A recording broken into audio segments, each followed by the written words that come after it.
Well, that's interesting. There was no transition. That's always fun.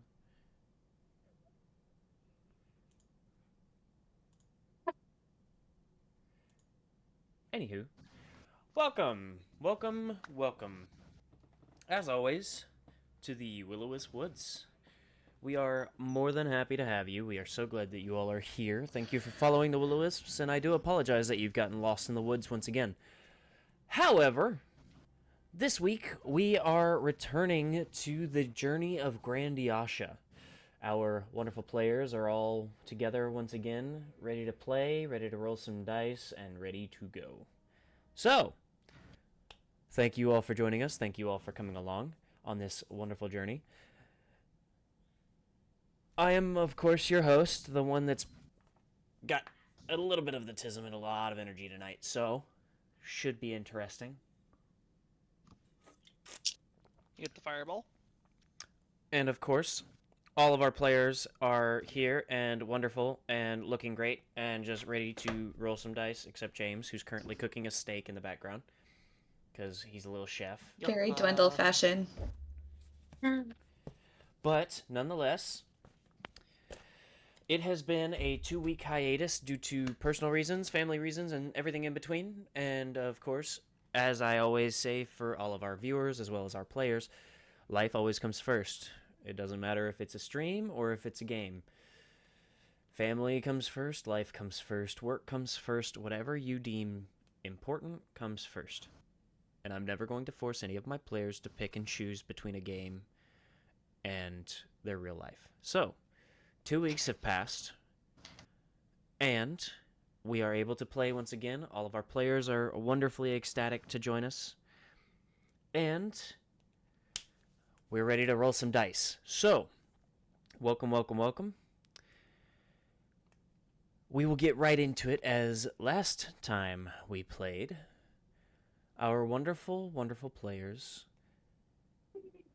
had met, interacted with, spoken to, and made a deal with, or requests with, the Dark Prince, a figure of the underworld, a black dragonborn that seems to run the black market that seems to have found itself growing underneath the city of Crows, if I'm not mistaken off the top of my head. Okay. I love that my wonderful note takers are going to make sure that I know when I've gotten something wrong, because they are extremely helpful like that. Anywho. Or we don't say anything for our own benefit, but yeah. I doubt that. I feel like y'all enjoy. Occasionally. I feel like y'all enjoy correcting me on the most part. We like pain. That's true. That is a whole different type of issue. That is a whole separate therapy session, but we're not going to get into that because tonight's therapy is wonderful rolling of dice. So, I cut my hand. Well done. That's also very Dwindle. Jokes. Nonetheless, after making requests of and speaking to the Dark Prince, it seems that they have managed to get something from him in which, in search for information on this figure that they have managed to get themselves searching for, this Rakshasa of the underworld, they have managed to get a knowledgeable dragonborn to now look for this Rakshasa as well, to make their search a little easier, as well as owe him information. Some information he has already keenly procured. However, our wonderful players, after interacting with the Dark Prince and managing to get back through the black market, avoiding the wonderful issues that seem to come with the underworld, as well as a few traumatic experiences for some, Our players now make their way back towards the surface, attempting to find other ways to use their time wisely while they're here in Crows before they move on. So, you all, after making your way back, avoiding the black market patrons as well as the mist that finds itself hovering at all parts of this black market, you all have managed to find your way back up to the surface, carefully, calmly, and a little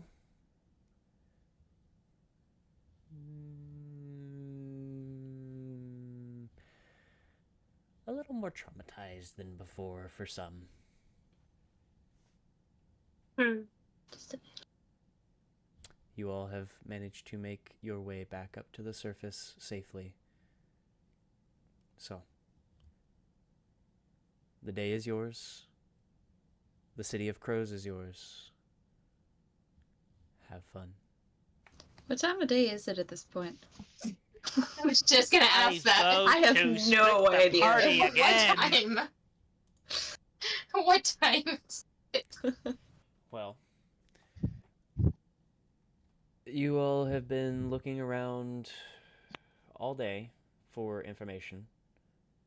You all have been looking around all day for books and stores and shops. It is actually probably later into the afternoon, early evening at this point, after the day of waking up, starting your search through the city of information, trying to find anything that you can use, any information on the dragons. A few of you have searched for information on your wonderful royal ghost that has been following you around.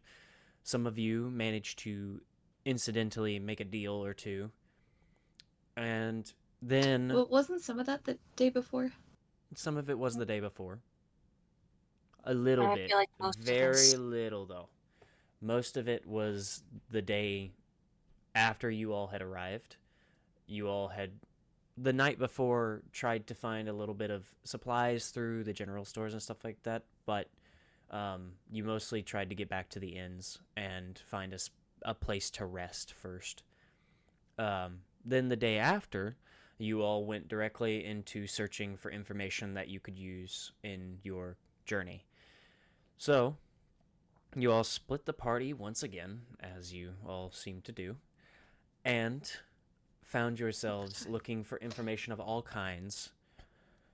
That spent most of the morning, and then a little bit of the afternoon was spent trying to find the entrance as well as find your way through the black market itself and find information on where you could talk to this Dark Prince to try and ascertain if he's the person you're searching for or not. Most of that spent through most of your afternoon. So it is probably early to mid-evening now. And as you come out, you can all see the moon high up in the sky. However, you see it through clouds as they drift through the sky. The clouds do look a little thicker. It does look like it may sprinkle, maybe drizzle or rain a little later, but for now, it seems that the weather itself is partially cloudy. It's a little darker due to that, but you do have some light from the moon as it shines through the cloud cover now and then. So where are we all going from here?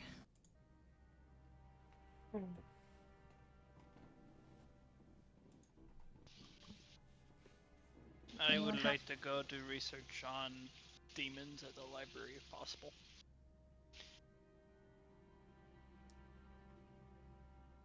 Do you want us to come with you? Aye. The more eyes, more helpful. As long as we're going to an actual library this time.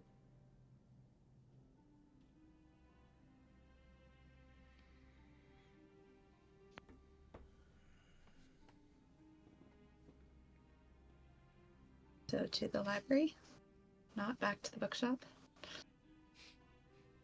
Goodness, no. No. No. Not to the bookstore. Does anyone know where the library is? One of you does. Oh, How- Does she ew. Well, make Who any know? sign that she knows? yeah, Eddie and Odile would know.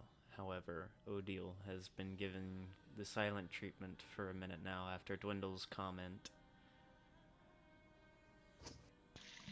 What comment? I don't remember.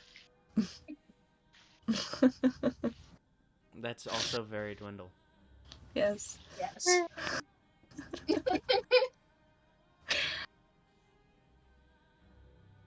Basically, just the don't comment about Odile being priceless and, you How know, much would you go for?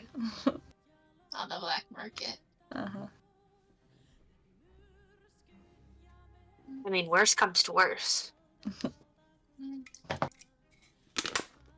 So, does anyone know where a library is? Does anyone...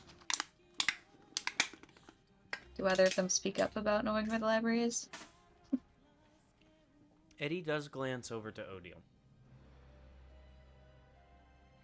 Mostly curious as to whether or not she will say anything. However, the royal does not know how to read the room, it seems. As he- Insight? Hmm? Can I roll insight? if you'd like. He's like looking at like, you know.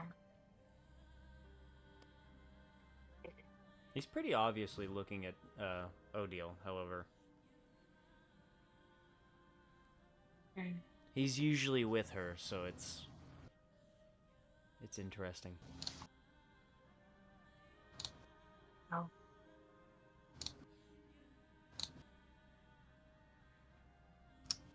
She makes no movement, no sounds, no nothing still.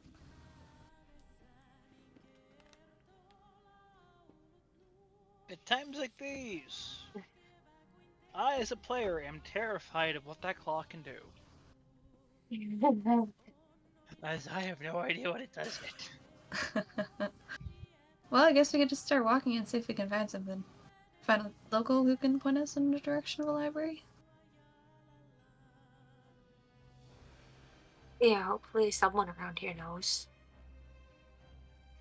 Well, if Miss Odile won't say anything. We were at the library earlier. Oh, can you lead us back? I could do that, I suppose. Yeah, lead the way. This is weird. As he then floats to the front and begins leading. We're We've all following been a there ghost, before. guys. Yep. A ghost? What was? You know what's funny? Mm. I've come to realize Eddie chooses who he shows himself to as a spirit. However, I don't think he's ever chosen to show himself to Garmador. Has he ever chosen to show himself to Rovon?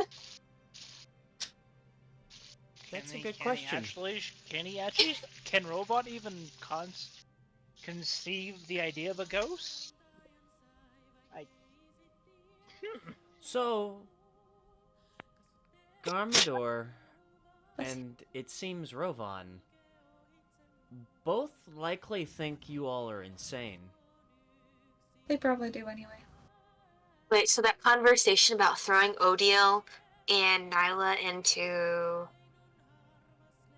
a place for medical help, they are taking seriously?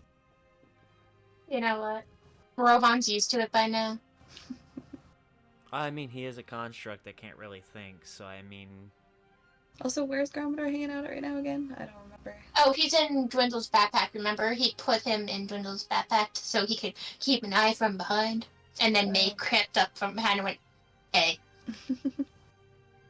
Sounds good. Sounds about right. So, Eddie leads you all down the paths of the city, though late at night. It is very late. Now, you all manage to find your way to the library. However, as you get to the doorway in the building, you notice that the gentleman that Odile and Eddie had met previously, the black-haired man with the gloves and monocle, is actually locking up the shop. Oh no. Do we maybe have time to go in for just a minute, or is it really too late? He turns to you all and seems to pocket the key that he's got on a string that connects to an inner pocket on his jacket. Roll a persuasion check. I would like to support here, provide the help action. How are you helping, James? I show a platinum piece. Bribery. Also a Dwindle. That one's actually new. I didn't think Dwindle knew how to do that. So advantage? Yes. That would be a 19. A 19 total? Mm-hmm.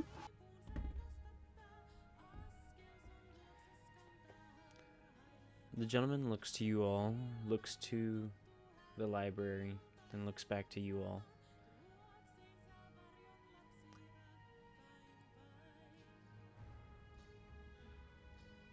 He then unlocks the door and quietly steps in, holding the door open, before he then looks over to one of the little tables that he has set up at the ends of these bookshelves. They're almost like little nightstands, but they're mostly decorational and places where you can set books down after you've grabbed them, and if you're wanting to keep looking and stuff like that, it allows you to set them down and kind of continue to mosey around before grabbing them again. However, on each of them, in the center of it is a candle that he keeps. And the candles for today are low and probably the first digit of your thumb left. He then pulls a small drawer from the side of the nightstand with a small box of matches that he then strikes against the box and lights the candle. He looks to you all. You have until this candle melts completely, and then I will be closing for the evening. I appreciate it so much. Do you think you can help puts us? the platinum piece in his hand. Maybe you can help us be a little bit more efficient. We're doing a project on mythology and looking into some like demons. And do you know where in the shop we could, or in the library, we could find some books on that? Specifically, devil. I need a deception check.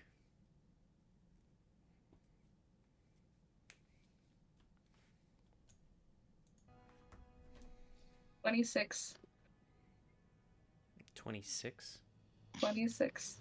A group of people geared to take on pretty much We're anything this doing guy can a group conceive of. project on demons.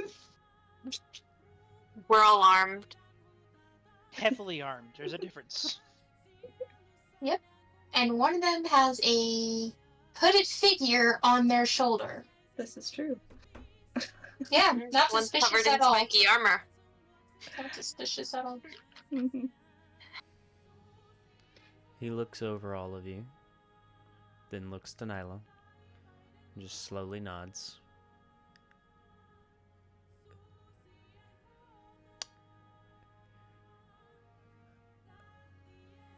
I'm going to just accept that as fact so I don't have to question any further.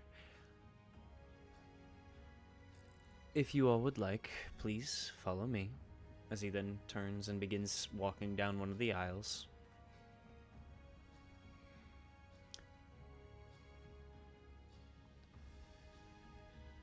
Odile and Eddie have been down these aisles themselves. This library is beautiful. It's well kept. It's almost OCD, in all honesty. It's very clean. None of the books are dusty, and it looks like a lot of the older looking books have been repaired and taken care of. And as he walks through the aisles, you notice that he does have everything organized in one way or another, based off of what kind of genre they are, to alphabetical, to size, even by shelf, depending on what the books are, if they're volumes together, so on and so forth. But nonetheless, this very full library has a number of books, and he seems to stop at one of the shelves. He turns to it and looks it up and down, and then looks to the group. Anything that I do have on your project will be here.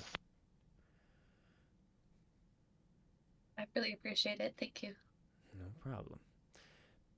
I'm not sure how much information you'll glean from them, as it's very difficult to study anything like that, but for the most part, it will be here. So, Do you happen to know about a particular kind of demon? How much do you know about this stuff? I personally do not dabble myself in the idea of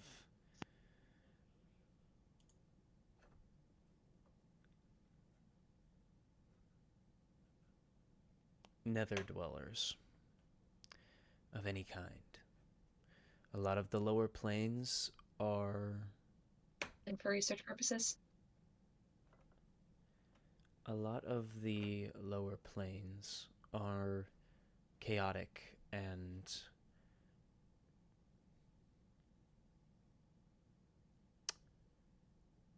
problematic.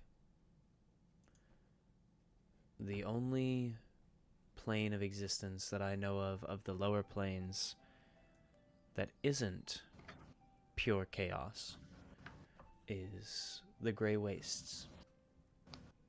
But even then, there's not much known about them. So,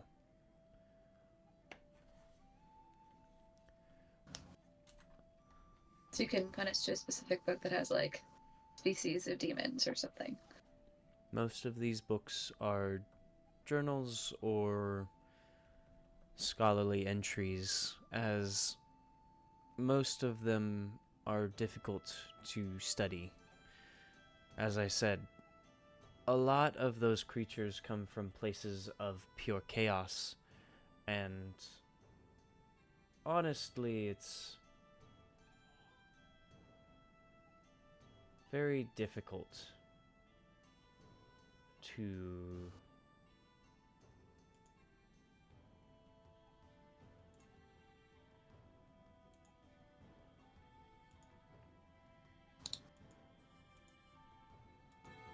very difficult for them to study anything like that.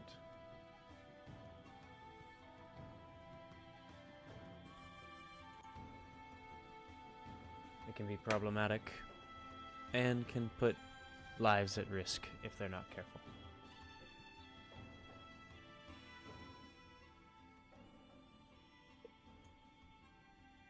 I have a out of character question as to if I can use a spell in a rather unconventional way. Okay. So locate object. Does that have to apply to like 3D objects, or could I theoretically search for the word Rakshasa as written down? That's amazing. Actually, I never thought of that.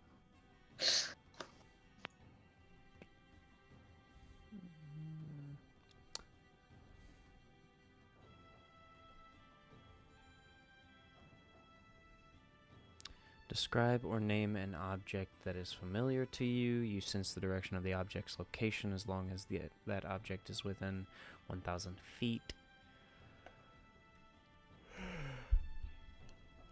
The object is in motion. You know the direction of its movement. The spell can locate a specific object known to you as long as you have seen it up close at least once. Alternatively, the spell can locate the nearest object of a particular kind, such as a certain kind of apparel, jewelry, furniture, tool, or weapon.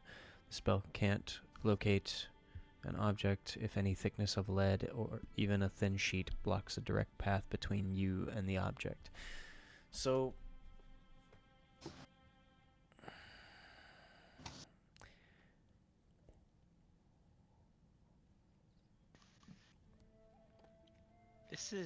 This is a good argument, actually, or good. Think of the last phrasing of a particular type of object or whatnot. Could the then nearest Pokemon object of a faint- particular kind, such as book. It could be kind. Yeah, the question is, does it apply to things like words, like written words, or For does it? example, necro. You know that I can't say that word properly. Because Necrocomic. the word is technically ink on the page. As small as it is still like an object to a certain extent. Oh, she's looking for the word specifically. I could theoretically look for the art, but that feels a little bit more vague.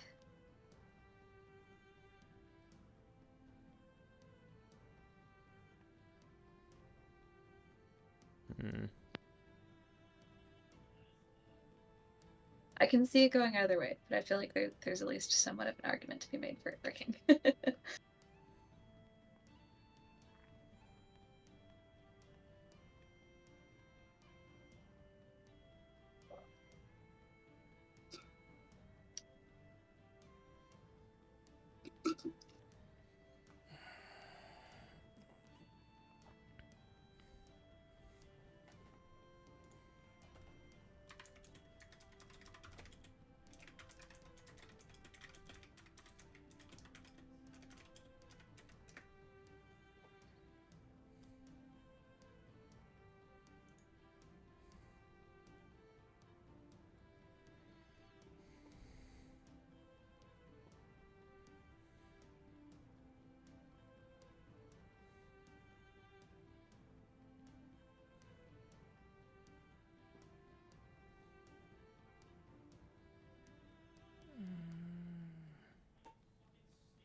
Hi, sorry about that.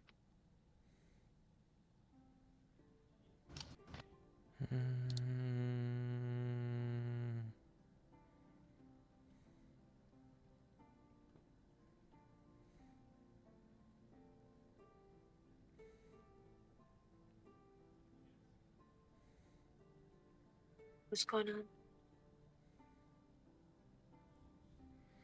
I am looking.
I don't want to outright say no.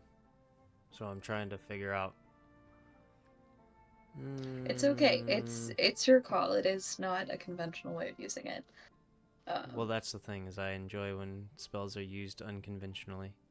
Me too. I love using spells unconventionally. But basically, like, it is your call. It is up to you. I'm fine either way.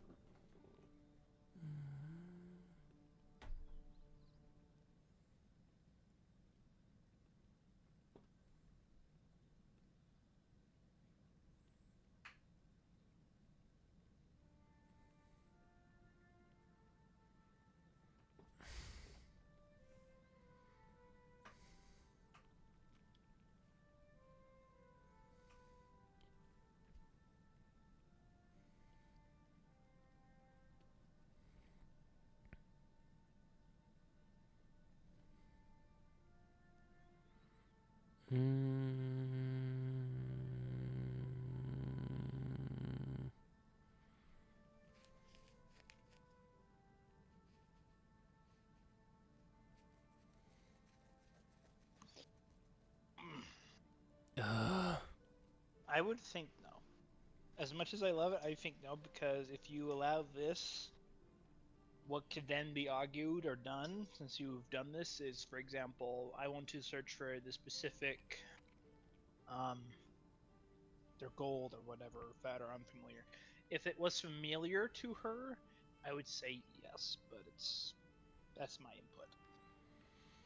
So, what I'm seeing is, technically speaking, the ink of wording is technically not an object or not an object by itself, because it is then part of an object, a book. The book itself is an arrangement of different things, from the cover to the pages to the spine, and that's what makes the book itself an object. And ink by itself is an object, so you could find ink, but you can't find a specific word, because the word itself is not an object. It's the ink that's an object that is used to write in the book. The shape that the ink takes doesn't matter, because you're searching for ink rather than a word. And then if you were to try and look for pages, you could do that as well. Okay, but the options were apparel, jewelry, furniture, tool, or weapon of certain kinds. Couldn't the argument similarly be made that apparel is just cloth of a certain kind, or jewelry is just metal in a certain format or whatever? For the purpose of these rules, an object is a discrete inanimate object like a window, door, sword, book, table, chair, or stone, not a building or a vehicle that is composed of many other objects.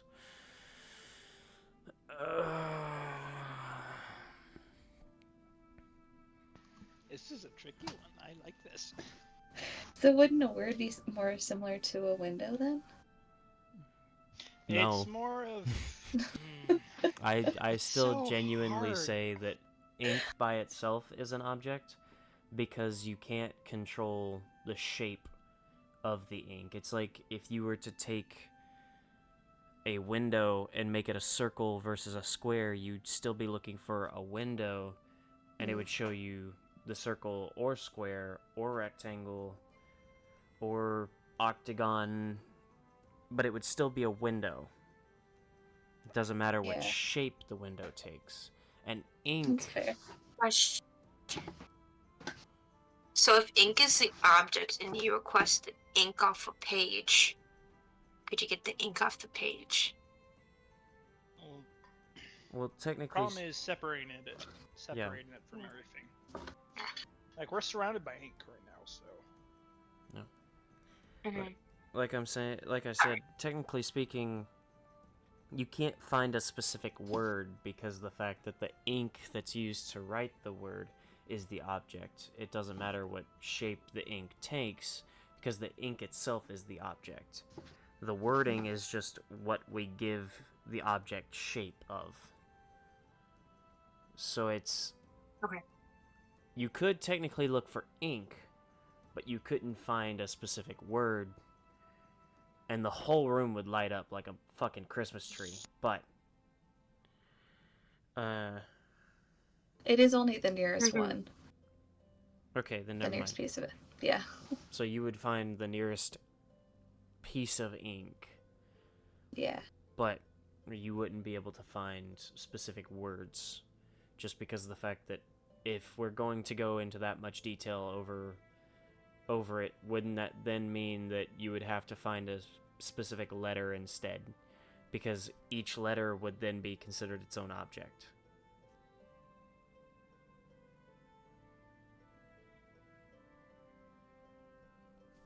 But also, aren't all of the objects you could potentially look for just like different like size portions of each other? Like you could look for a particular window, or you could look for. Did you say you couldn't look for the whole building?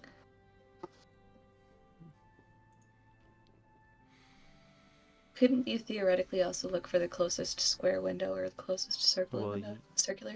You don't get to choose the nearest object of that kind, or you don't get to choose the object of that kind. You describe or name an object that is familiar to you, and then you sense the direction to the object's location. So if you were to say window, if you had a specific one in mind, it's still going to show you the closest window.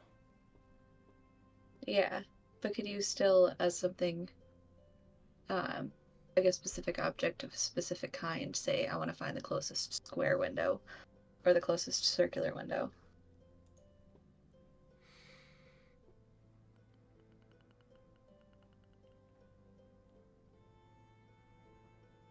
I think it's mostly just a matter of how specific are you allowed to get. Mhm. Well, I'm going to say that as much as that would be cool, I'm going to rule it as you could go as far as the trying to find ink on the pages, but you can't find a specific word. Okay. Because the words themselves are not objects. They are a language that is given shape by ink that is used to write the word. Okay. The ink itself is the object, and then you've got pages, which could be objects, and then the covers, and then the book itself. If you had a specific book in mind, that would be different because the books themselves have names, and they are considered objects. But you would then have to be familiar with it because of the spell, so it's...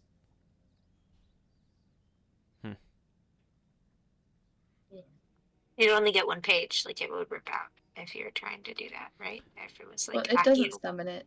However... Oh no! Oh. It Okay, just pings it. Yeah. Describe or name an object that is familiar to you. Well, I suppose you would have to be familiar with the book. I was going to say that you could technically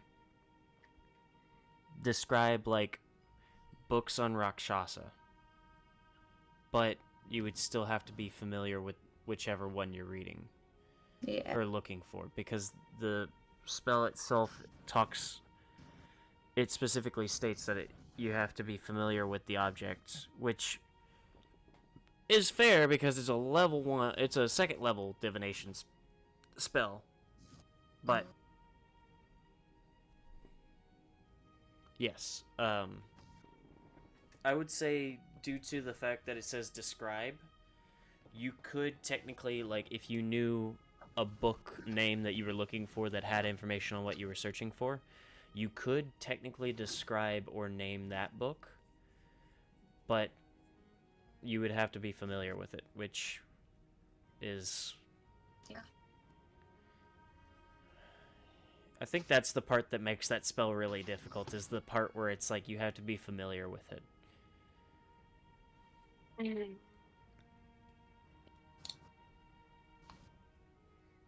I spent way too much time looking into that.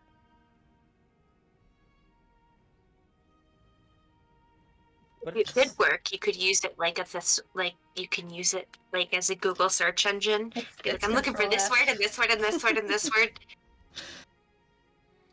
honestly, that's probably the only reason it doesn't work. And it's a second level spell, so if it were able to do that, that would just be fucking game breaking at that point.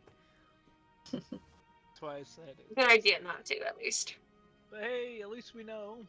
Now here's my fun question. On what premise do you need to be familiar with it? For example, if she was described the exact look of a Rakshasa, would we be men in hands able to find him? She's familiar. That's not an object though. That's a creature. Oh yeah. Until it dies, Fine and then the person. corpse becomes Unless an it's object. clothing. It also has to be within 1,000 feet. Yeah. Which is part of what limits it. Hi Annabelle, it's going well. We're playing D&D. Thank you for the bits. That's a first time chat from somebody, and they immediately pop in with bits. That's wonderful. Thank you. That's not necessary, but thank you. Thank you.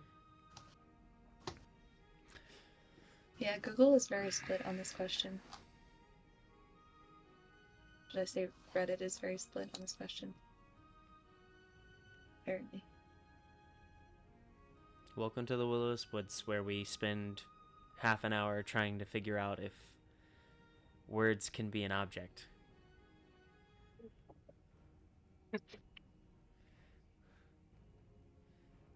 It's very kind, thank you. I have decided on creating a new spell. We're going to call it Find Script. See that? That would be interesting. Mm-hmm. I'll begin working on it after this. Thank you for joining us, and we're glad that you enjoy D&D. We do too, and we try to play every Wednesday. However, as I said at the beginning of the stream, as I tell my players, I also tell you all, life comes first. No game or no game, no meeting, no anything like that is more important than life itself. So, whenever your life becomes hectic or chaotic or something happens, I always say to choose life rather than D&D. Because as much as I love D&D, it's on the back burner compared to everything else. So, thank you for joining us, and we are glad that you are supporting. That's very kind of you. It's not necessary, and we never ask you to do that, but we are happy to have you here in the woods. So. Quick question thing for everybody. Could you guys send me a either like a reference image of like your clothing? I'm so sorry, ignore me by the way. He's trying to play fetch at the moment and won't leave me alone. But yeah, I need reference images of like clothing, armor, in Dwindle's case, because I have no idea how to draw your armor. Because I'm working on something really big. So please send it. Thank you. That is all. That's the good apple juice.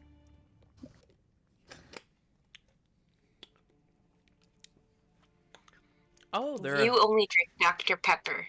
Your opinions are invalid. They're a No. Cody follower. No, I don't. I don't drink only Dr. Pepper anymore because so everything tastes flat now. Okay.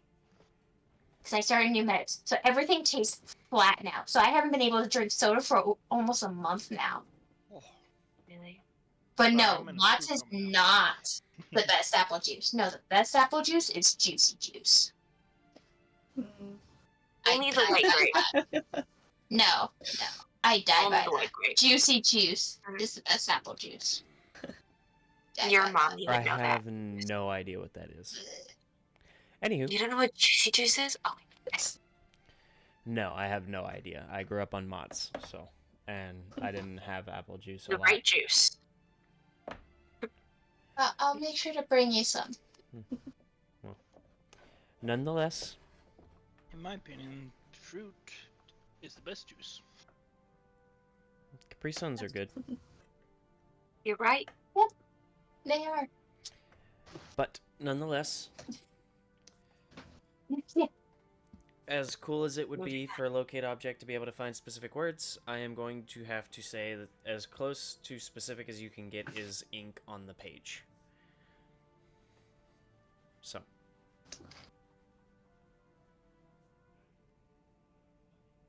You also would have to be familiar with it, which is kind of... I feel like that negates the spell entirely. Either have to be well, you have to know what you're looking for or know the specific thing, one or the other. Like it's just a general thing. The first sentence is describe or name an object that is familiar to you. So yes, but the other option is to do a general one. So it's two different kinds of things you can look for.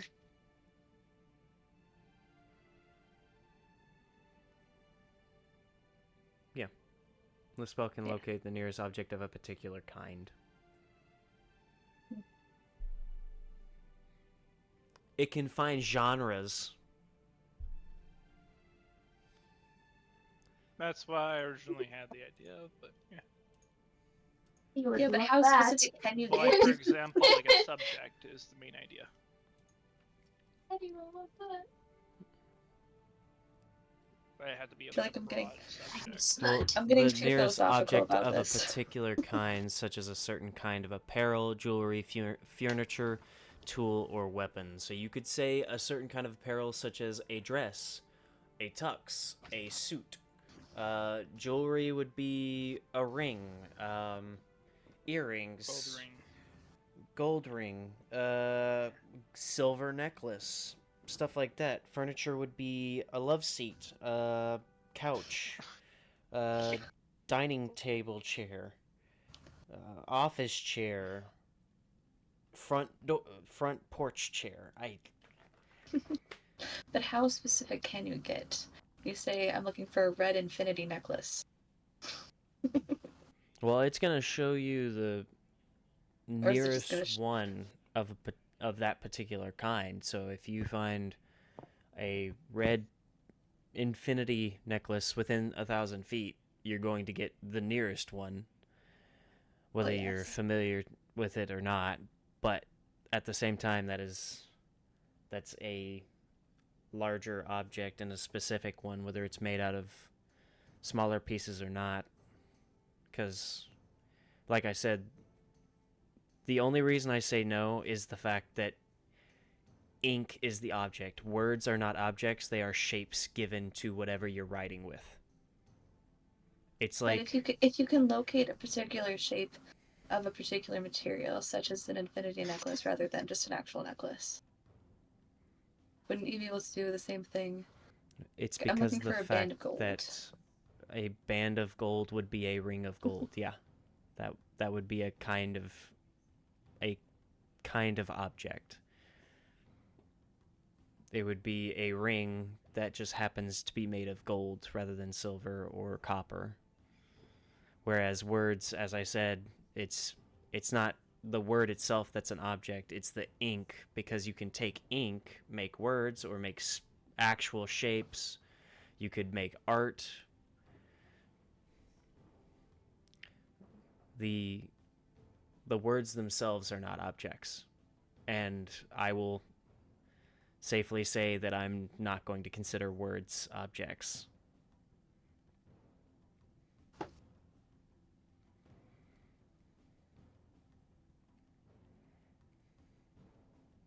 Cool, so what else can we do?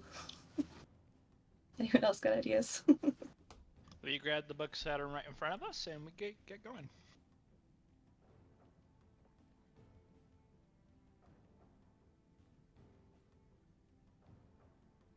Generate, like, close to how much time is left on the candle?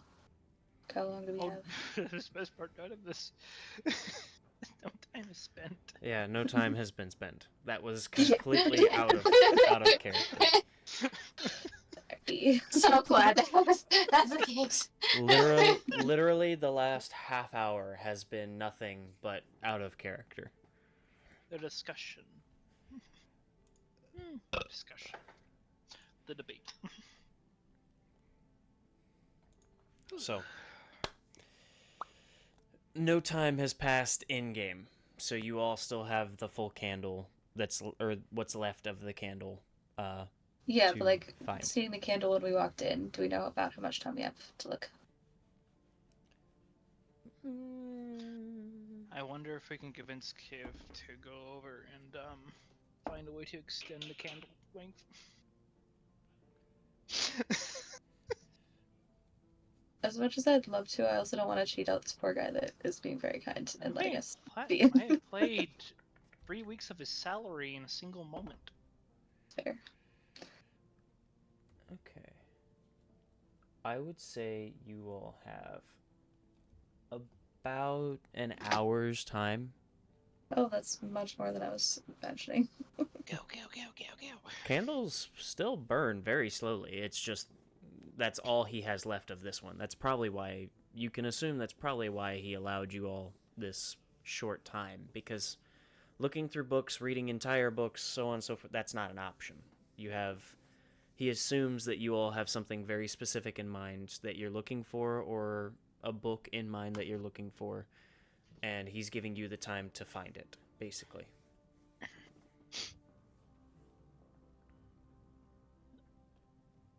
Well, let's However, get to searching. you all have come in completely blind, so. I'm going Wait, to are we reach allowed to for check out these books. books? Sorry. Yeah, I'm gonna start skimming through books. Okay. Anyone looking at books are free to roll investigation checks. What's my investigation? I'm guessing not high, so I'm going to give the tall folk advantage because I don't think I can reach too high. Then how are you giving them advantage? I lift them up. Okay. Fair enough. Get on his shoulders, Nyla. Can I also Yes. inspire myself? So You want Nyla to get on Dwindle's shoulders with me on her shoulder? I'll So- look at the lower ones. May, you can get on Dwindle's shoulders and look at that for once. if I remember correctly,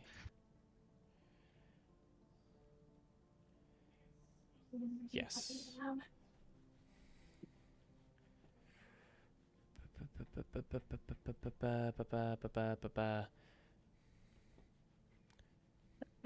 Yeah, so Bardic Inspiration has to be used on someone other than you. Does anyone want to be inspired for this? I would lift up Odd here, but I don't think she's too happy. I'm gonna inspire May. May, we got this. We can do this. Let's get cracking. Alright, Dwindle. Oh, I got that red one. I'm assuming I'm rolling a different one though, but you get a d6 on yours.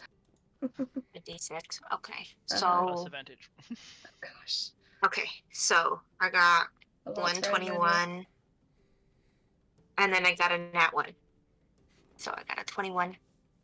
Don't forget your d6. Yeah. Oh, and I got a d6. Oh. That's a d6. Yeah. This I is all got riding. a 25. It's all riding on you because I got a 5. I got a 25 as I climb up on Dwindle's shoulders and start absolutely going That's at it with the probably books. really. He's gonna lift you. She's gonna lift you up. I don't think you want to step on his shoulders. Not Mm. spikes. Not How spiky is it? His armor is full of spikes. Full. Oh, really? Like, And he's got blades on it and everything. So it's. Oh, okay. Yeah, just lift me up, please. Yeah. Mhm. Why do you think I have such a hard time sitting down at bars and taverns? Makes sense. So I'll come in together.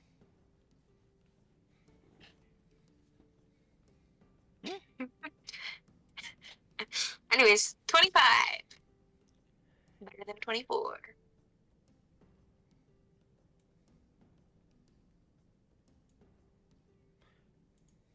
Wonderful. So, Mhm. Anybody else searching?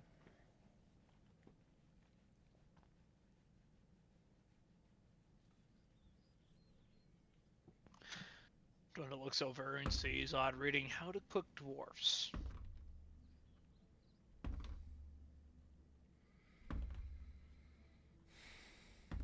You'd be surprised.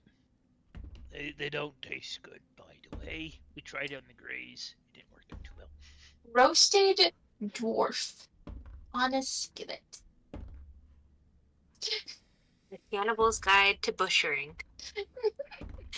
Oh no, they're Grey Dwarfs. They don't count as cannibalism.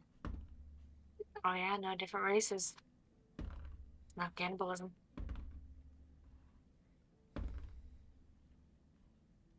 Remember, you're still wearing metal. Is that a thing, actually? Is it cannibalism if you're not the same race, but you're both intelligent? Well, technically speaking, animals that we hunt and cook are intelligent, but they're just not quote-unquote sentient as we see them.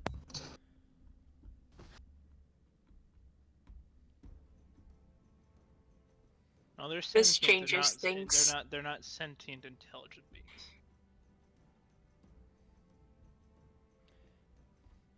You take a Technically, we're all some type of species.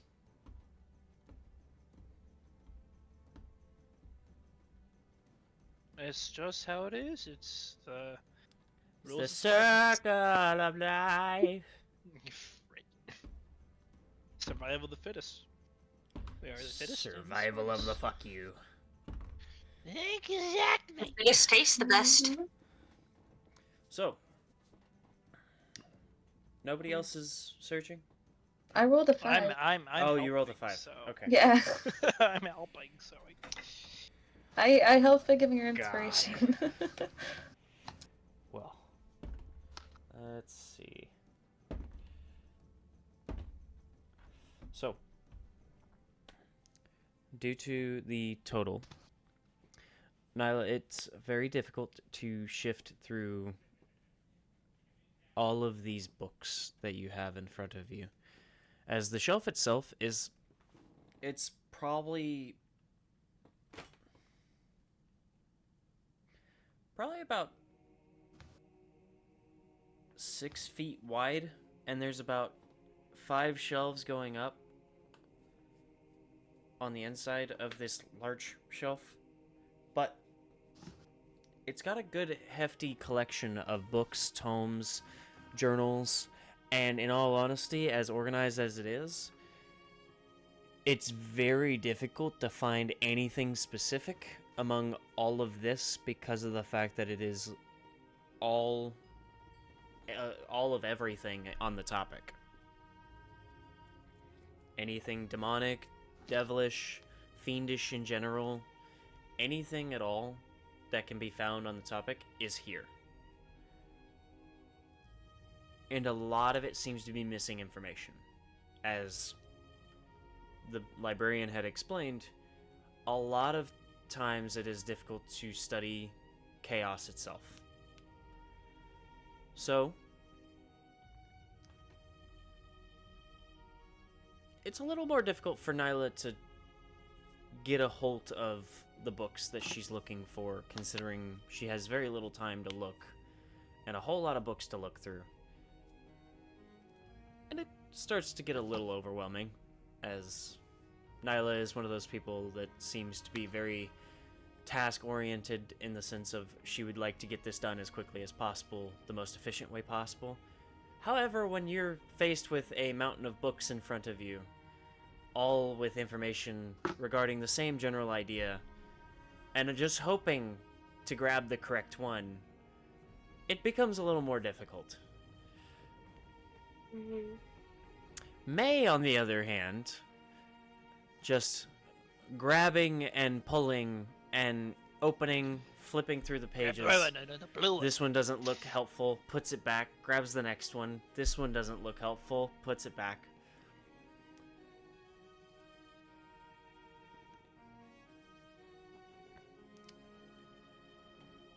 Using Dwindle as a stepping stool, as he helps May up to one of the upper shelves. She begins flipping through one book, and quickly flipping through. By flipping through, I mean she's doing that thing where May is opening the book, grabbing all of the pages in her hand, and then flipping it by bending the pages ever so slightly to cause them to fly to the other side. 3/4 of the way through one of these books, something catches May's eye. Bright orange with black stripes and backwards hands.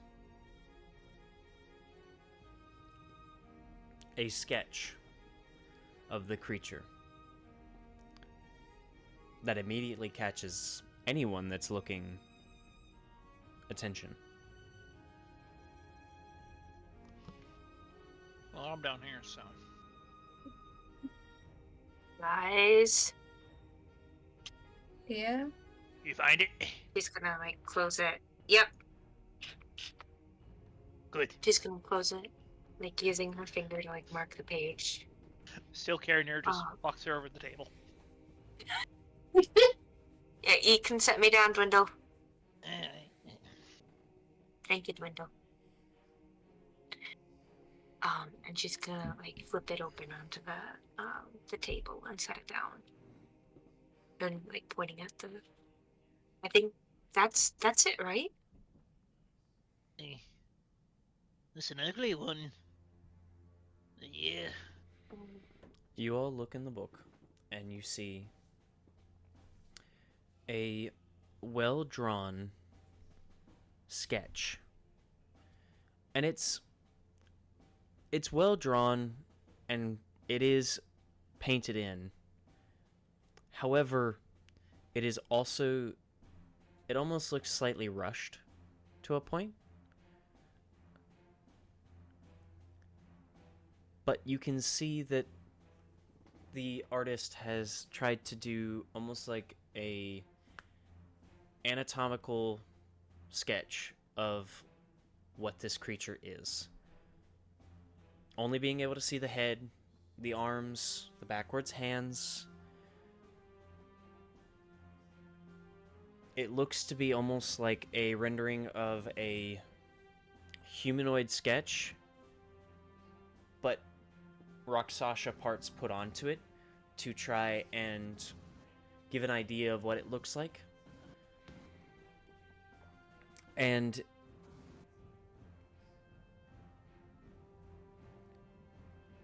alongside it is information that seems to coincide with the creature. Though very little, there is information there.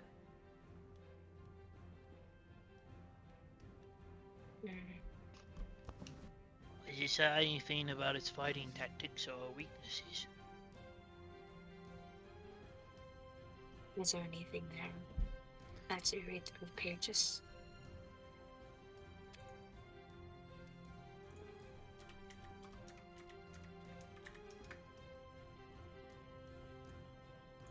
Looks at the librarian. Is he running away? It was him! I knew it! My money's on the librarian now.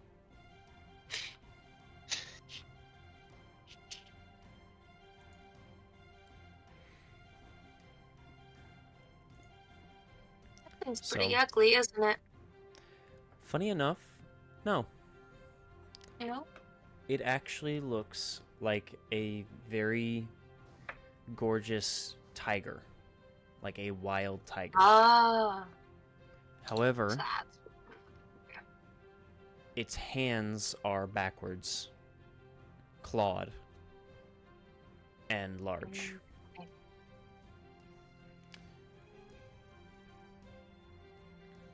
Okay.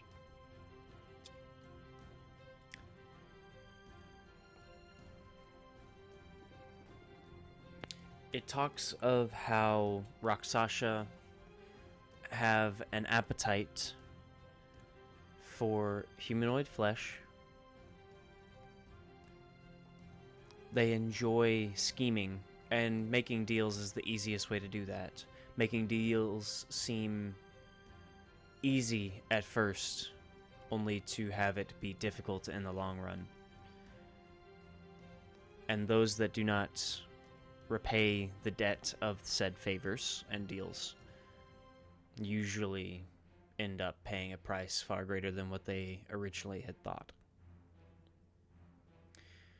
They are well known for keeping their presence secret from the rest of the world, attempting to hide within the normalcy and blend in for the most part, save for those that are able to blend in ways that allow them higher positions as a means of garnering more favors, more deals, and more meals.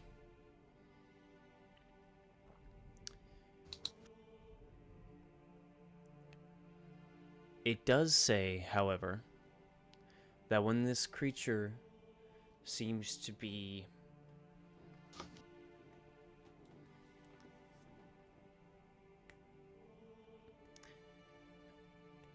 in a form that it takes on,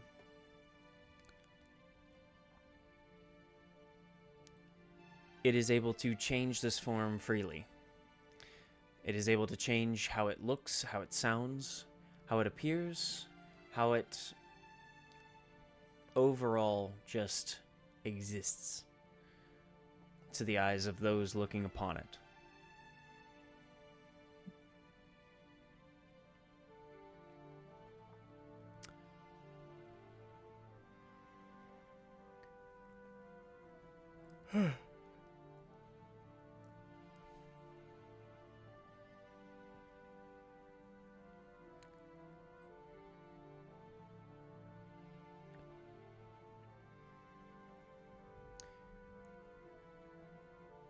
It seems that they're also a very vengeful sort.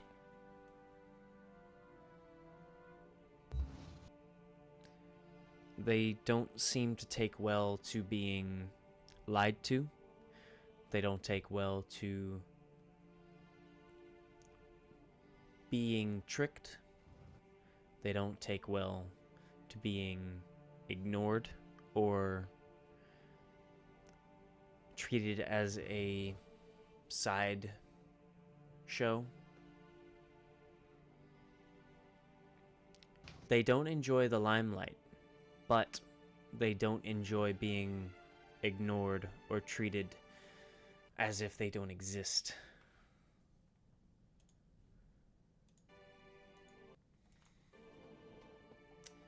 I'm starting to rethink the Shadow Prince dude. Do you think it was him after all? I mean, you never know. True. Especially if it can change its appearance at will.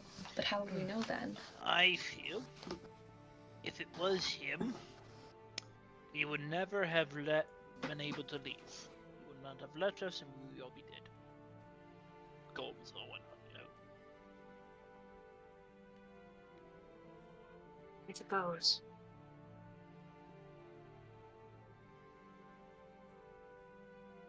Unless it was some sort of sick superiority thing leading us on the wrong track, only to play with us later. Yeah, I could see that too.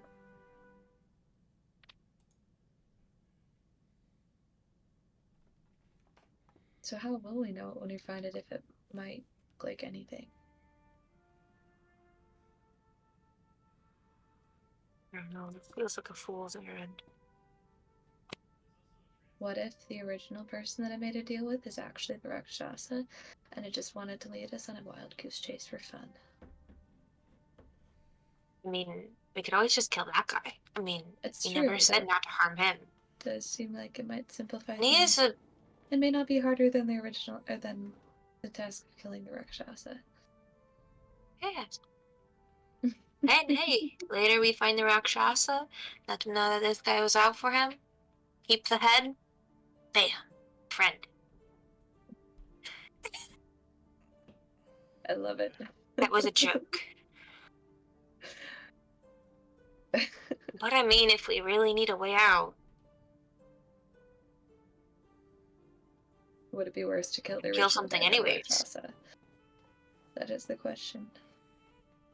but if this Rakshasa eats people That's true. That's by not a good tricking thing. them in deals, I don't know if I want to let this thing. Which is worse, eating Stay people or out here. getting their souls? Oh, so.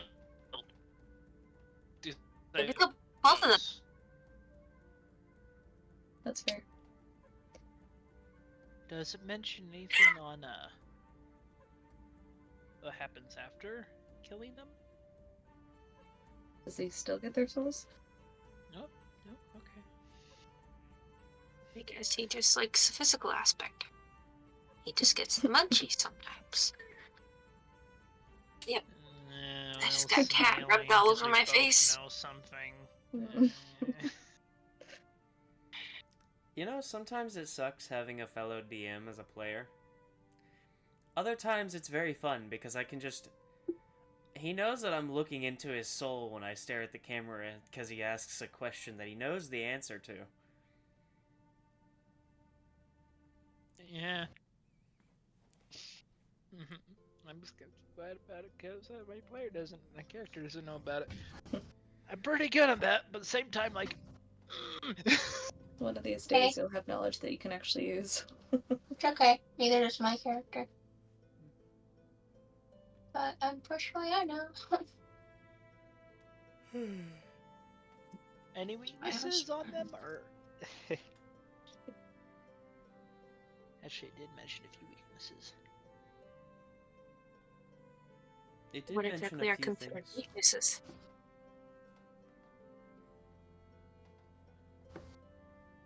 Wait, It mentioned a few weaknesses in the sense of how it likes to be treated and seen. Not necessarily what it's weak to in attacks or anything like that, but So maybe if we just butter it up enough, then it'll be It's all just- weak and then we can just surprise attack it. Oh, quite the opposite. We can come after his dignity. A fun And then- question. Do you guys know its name? Other than Rakshasa, no. Date it. I wonder if we can go back to the guy and ask him We could always try. what other information he has on Although, him. given how much he wanted us to pay for any information whatsoever, Yeah, we can. he would be so pleased by us asking. I mean, for it's more. his errand. You know, It's true. Boy, if he had any information. come here.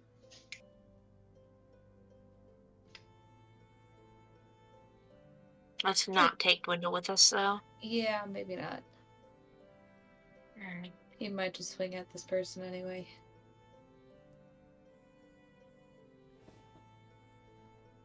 I mean, If Your you deal don't will be need me, I'm just cancelled. gonna keep working on the wagon. When I Okay. need to make it so I can survive a blast from a dragon. I don't think it's gonna happen. But I'm gonna you try. can do that? What sort of... The plan is at least one prior breath.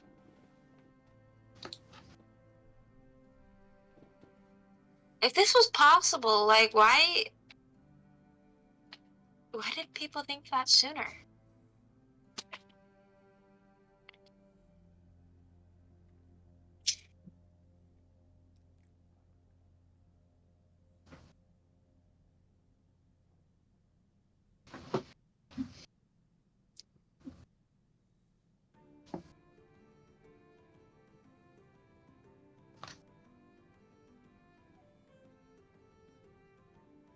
I mean, do you think it's a good idea to go back and ask for any information?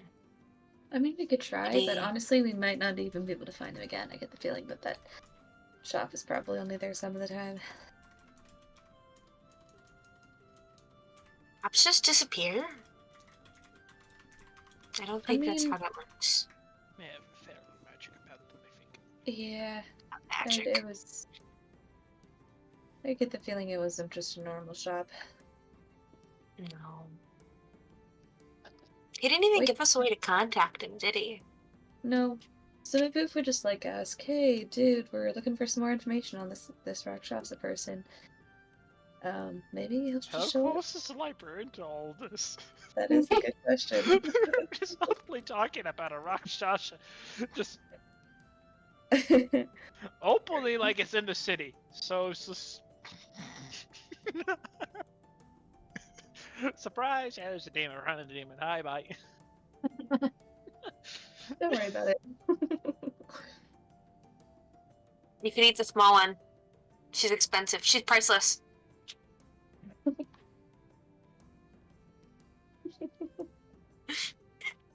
So funny enough, the librarian has started crawling along the ceiling like a spider in like the grunge. No, I'm kidding.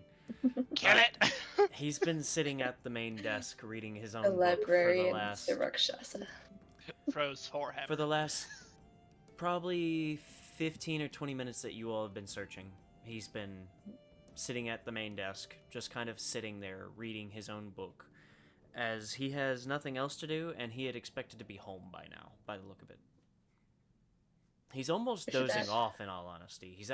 This is probably the most still that Odile has seen him in the short time that she has met this man, because when she was here before, he was constantly cleaning, he was constantly reorganizing the books, he was constantly doing this, that, and the other, mostly because of Eddie.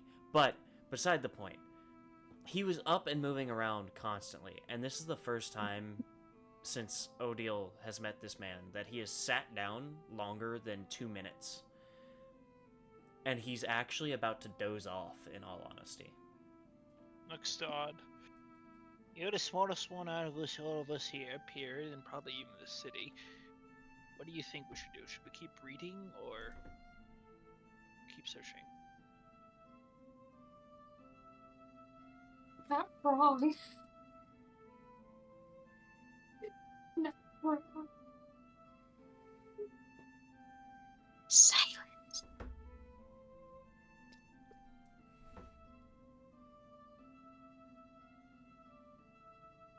Thanks for the compliment. Wendell, why is she silent? She likes to talk. What did I do?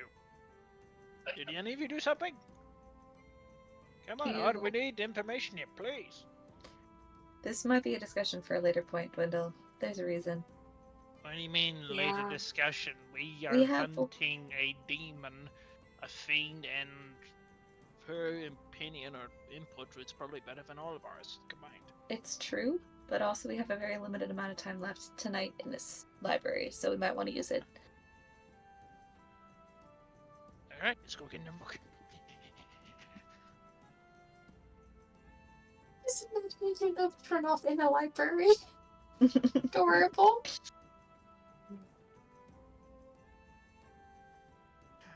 Gets the book out of his shelf.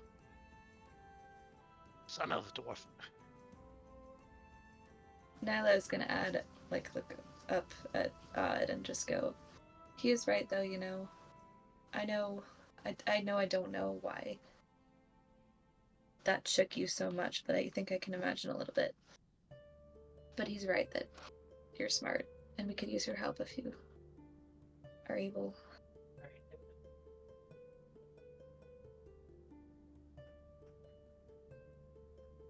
Better.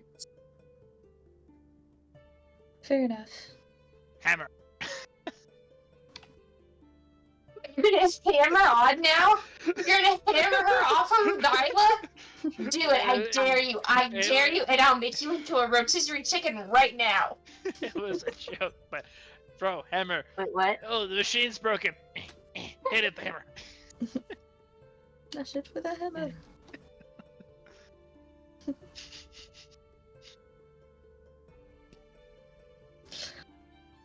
Who wants some rotisserie dwindle? Mr. Reduendo. I called the leg. I'm rolling because he's just. That's not cannibalism, apparently, so. For the overrated worms.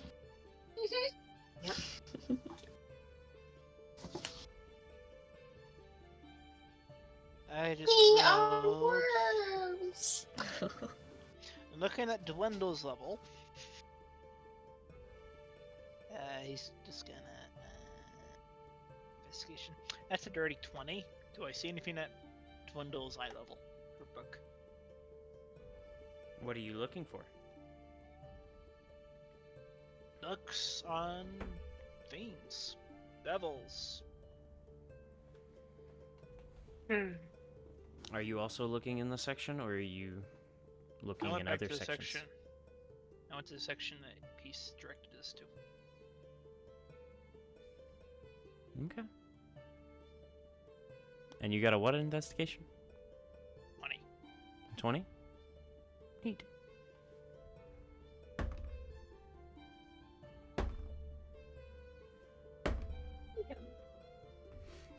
Yes.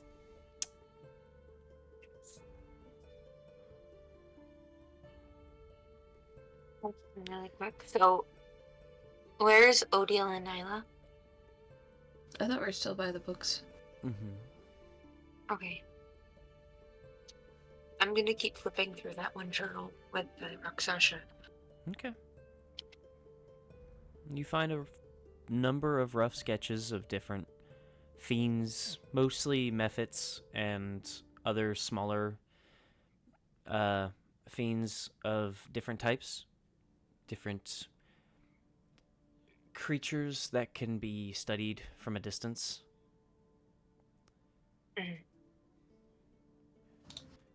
Not a whole lot on larger fiends or more dangerous fiends, as it seems like this scholar was very much, my life is very important to me. That's fair. Oh. That's very fair. Dwindle, looking through the books that you have at your level, you find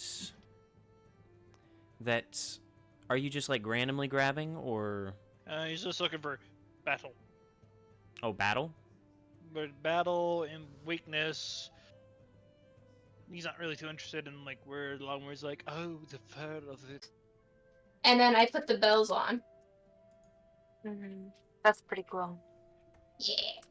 A fucking hour and a half, and it's perfectly fine, and then it suddenly decides that everything just wants to fuck up. Every Sorry, I time. talked. I'm sorry. Every time.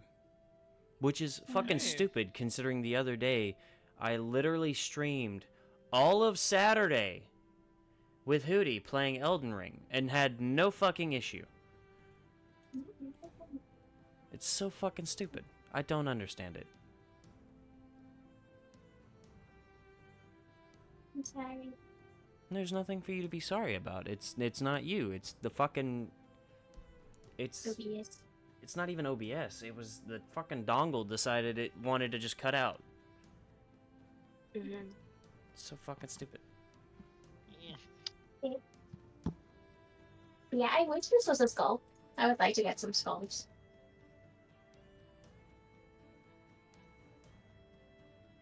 Skulls are extremely hard to find. They are, and they're very expensive.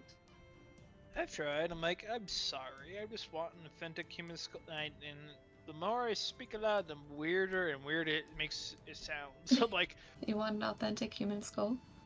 I mean, it's not cannibalism. I mean, sure, let me just go back to my backyard and just dig something up real quick. Well, Oh, hello, Indian burial ground. oh, I'll only be a little bit cursed. It's fine. You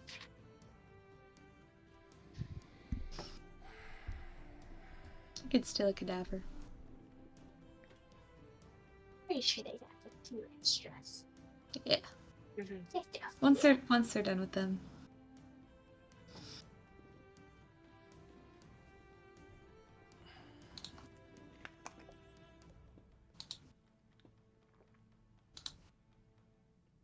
AJ.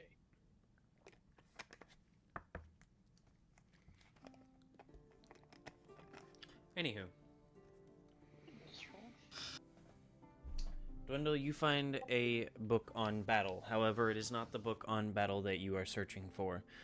You watch as the book before you speaks of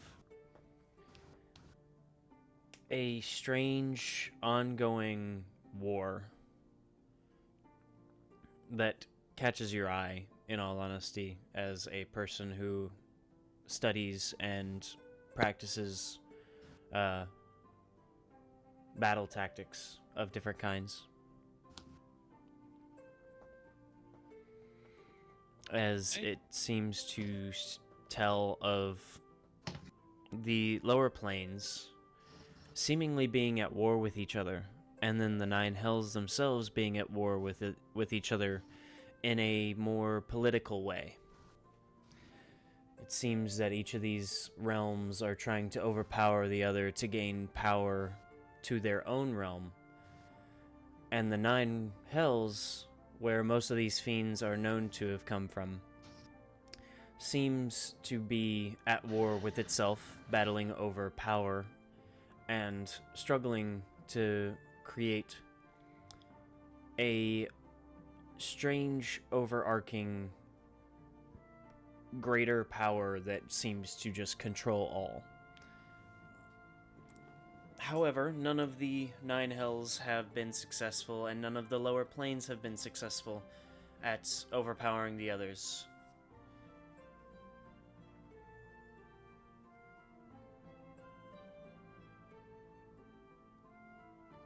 And it has been going on for a very long time.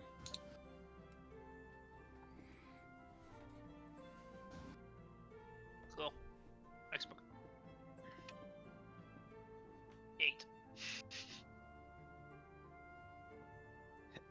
8.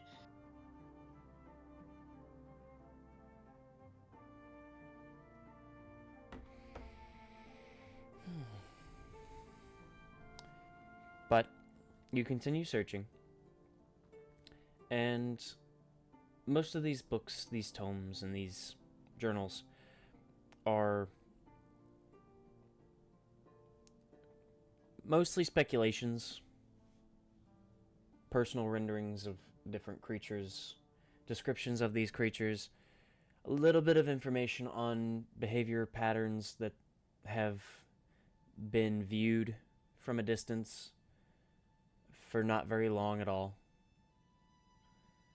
Some show diets, some show descriptions of what these creatures look like and how they use the weapons that are adorning their bodies. But it seems that it's difficult to find much more information on Rakshasas as a whole, as most of these creatures seem to be lower level fiends, such as imps or the like, that can't cause much harm to one's health and are easily summoned.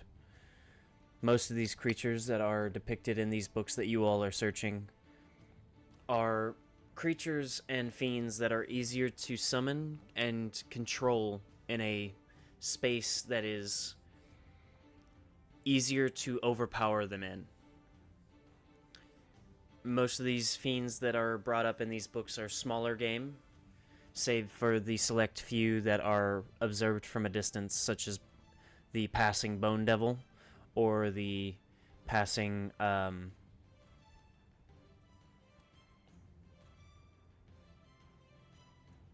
imps, passing, what's the soul blob called? The blob? Yeah. Frick. It's when a human. Not Nelphasmay. Nelphasmay. Starts with an N though. An amalgamation. On hit. An amalgamation of humanoid soul that has been trapped within one of the lower planes and is meant to be tortured for the rest of their existence, basically. They're like the lowest level. But it is a disgusting malformation of humanoid flesh and bone made into almost what looks like a slime, but constantly in pain. gross. Yeah, very gross. Yeah. Mm. But there are, due to Dwindle's first roll, as well as the rest of the group looking and getting higher rolls as well, like Maze, there are a select few books that have one or two sketches of Rakshasas as if from a distance, and they don't all look the same. Some are more detailed than others are not.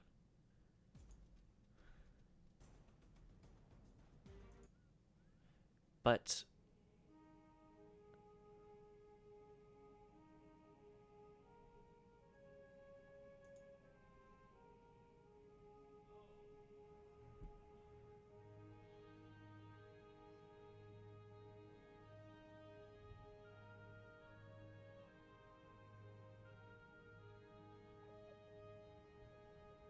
Cancel out again. Nope, he's still here. Good. but it is very much kind of a back and forth between how much information is actually provided. A lot of these books don't have much, in all honesty, as Rakshasas seem to be a more dangerous creature than a simple imp or smaller fiend. So most of the information that you're getting now is repetition from the first one that you all had found, or bits and pieces of the first one that you had found. Here it is. Nepurib. Nupuribo? Nupuribos. That. Yeah, no, they're as strong as a commoner. It's because it is a commoner.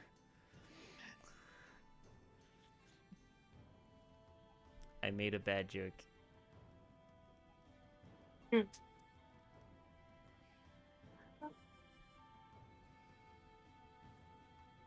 Yuck. Me and James know what they look like.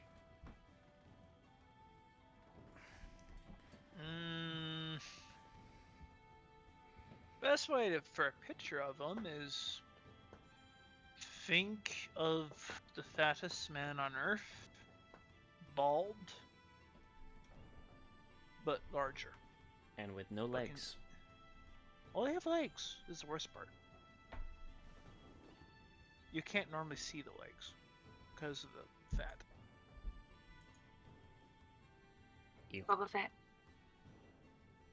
And their skin is always melting from the hells, so it's a disgusting, wailing creature. It is a disgusting malformation.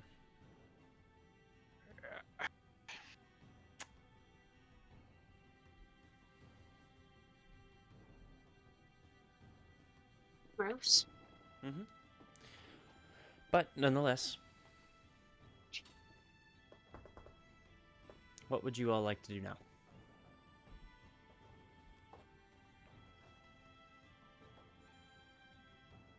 Should we check out the books that we have and just go back to the inn and kind of hang out there? Well, yes, I see that reply. Yeah. The journal and brings it to the counter. I'll take this. So as you speak, you actually wake the librarian as he had managed to fall asleep. Mm.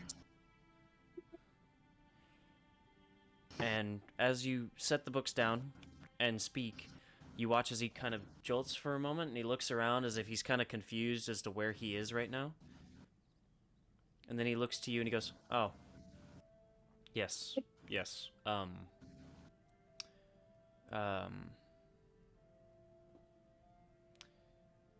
just a moment." And he reaches underneath he reaches underneath the counter of his desk and pulls out 2 cards, and he sets it down.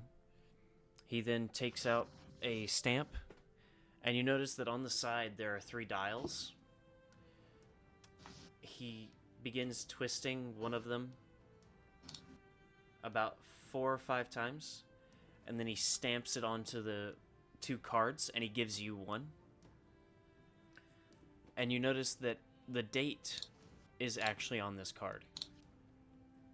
However, the day seems to be about 5 from today. Tomorrow, technically. He's given you an extra day, since it's so late into the evening.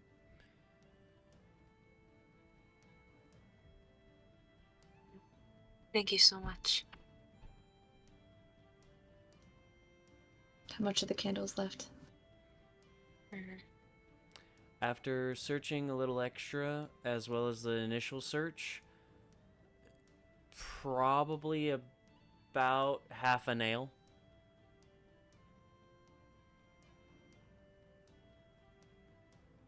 Like, looking at it from the front. Oh, let me go. Thank you for your time. We're heading out now. He nods, Mhm. and he waits for you all to leave before he gets up, and he blows out the candle, and night takes over as the library then becomes dark once again. And he once again closes the door, and he once again locks it, and you all disappear into the night towards the end. On our way back to the inn, May's gonna turn to Dondo, saying, "Hey, when we were in the tower, there was a really interesting book in your collection. Is there any way I could take a look?" What book?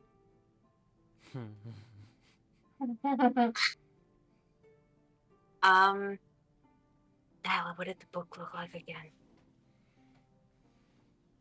That we put in his. Oh, I already which showed you all book the were we books looking I for? had. What book are you talking Oh, about? the one from the room. Oh, I was asking, yeah, as a player. Like, What did it look like? remember. I don't remember Oh, either. okay. I don't remember what it was about. Wait, as a player, you guys don't remember? No, I don't. No, No. no, Okay, so as a Dwindle player, okay, so doesn't as a know. player, it had dragon scales on the outside of it and everything, and it had like a little circle thing, and you could see like little dragon things and stuff. It just looked like a little Oh. dragon book and stuff.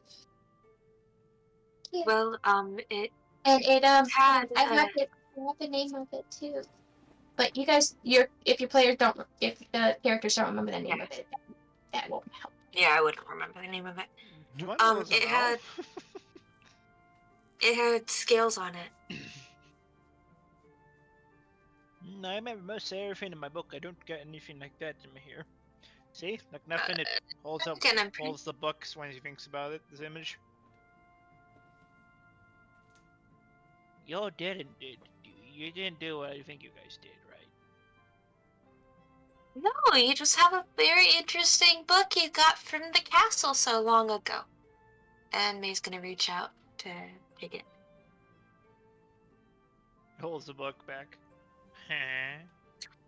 Yeah. Did you actually steal from that? You do realize he controls golems, right? We can always get Well, I back if didn't necessary. steal Yes. anything. Shakes the book. Borrowed is a Mhm. better term. We're intending to get it back eventually. Eventually, I mean, we're gonna see him again. It's not like we, aren't gonna give it back. Kicks around. Alright then, hands the book over. Yeah, I'm not part of this. Okay. Thank you, Dwindle. I don't know. I have no idea what you're talking about.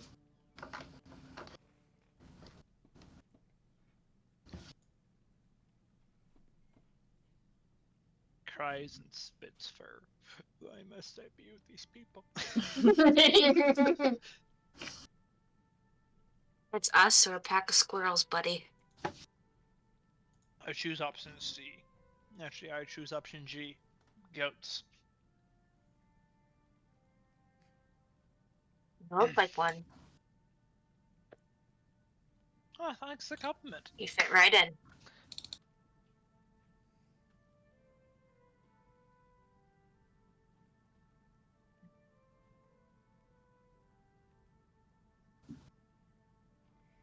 We can read this when we get back to the room.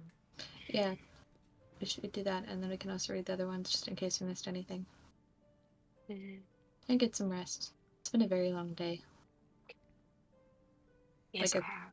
3-4 month long day. Roughly, give or take. I wonder why.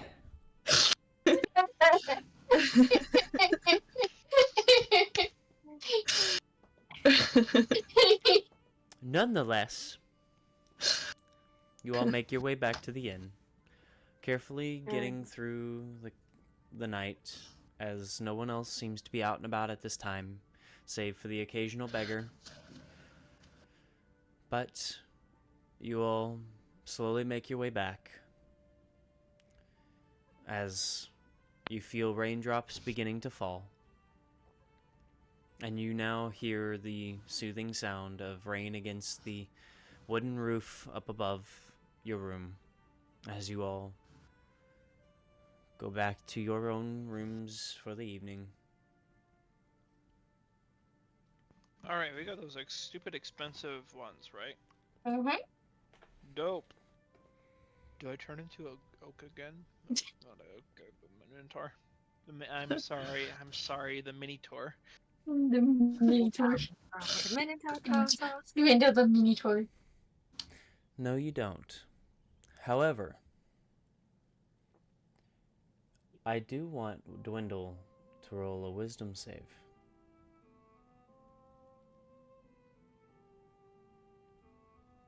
11 plus. Oh. Higher than expected.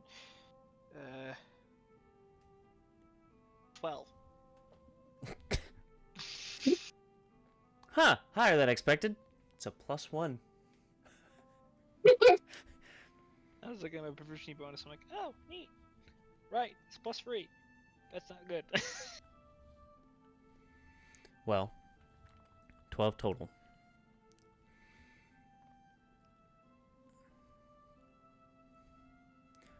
As everybody rests for the evening, curled into their beds or in their spaces as they wish,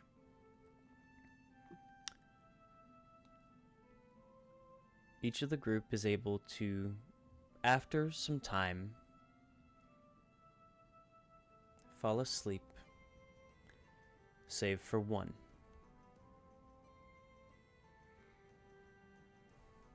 Dwindle, you attempt to rest your head, and you attempt to get comfortable, but you just can't get comfortable. You can't find that one place that will help you drift off at all. And what's worse is it feels warm in here. It feels hot. Slowly you have felt like you have begun to heat up. You feel as though your body is warming more and more. Are you going through menopause? I'm sorry. Excuse me.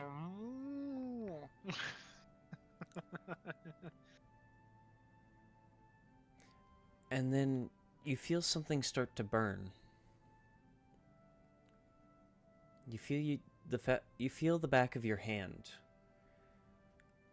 burning more than the rest of you. Sweaty,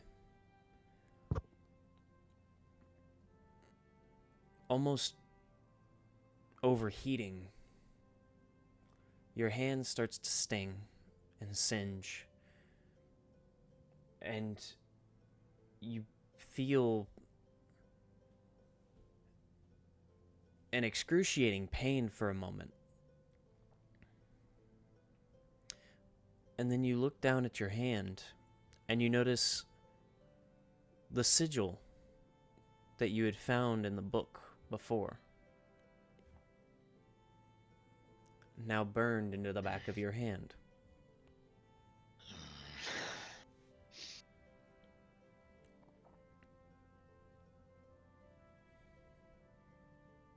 Start stepping.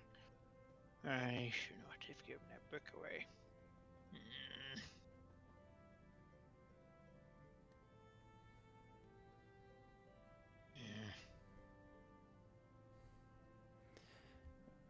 Dwindle, Is it burned?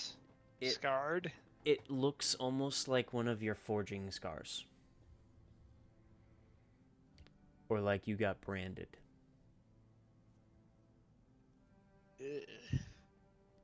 Pops is not going to be happy about this one. However,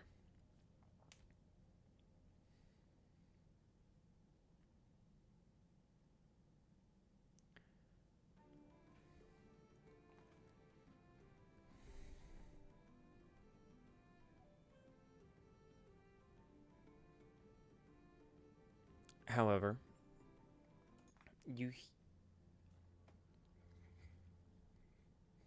you feel this burning sensation start to subside. And everything starts to go back to normal, but the symbol doesn't disappear. The sigil does not leave.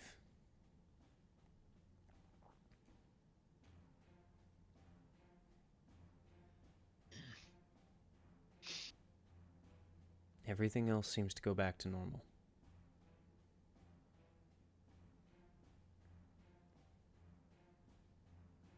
Except for the back of your hand. Does this symbol look any bit familiar besides the book? Roll a history check. Wow, that's a lot higher than I expected to roll. That's a natural 19. Okay. Plus, if this is intelligence, I think it's a plus 1 or negative 1. Skills. History. 20. Dirty 20. Dirty 20. I would like you to roll a D100. I love these ones. 48. Highs or lows? Actually, that one's in the middle. Evens or odds?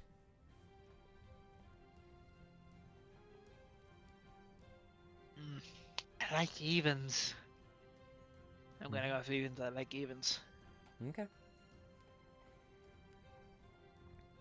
Dwindle is one of the more highly respected and highly ranked berserkers. Most commonly known to go deeper in than most others.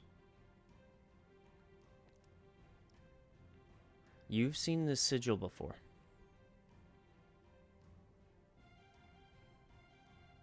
You've seen it once.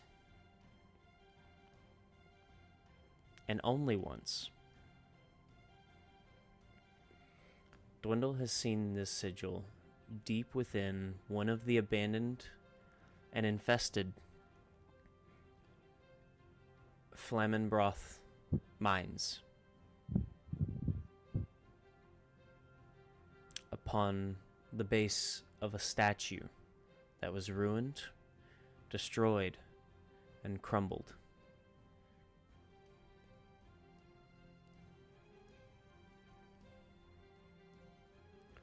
This deep, deep mine, opening up to a small cavern with this ruined statue along the wall opposite the entrance.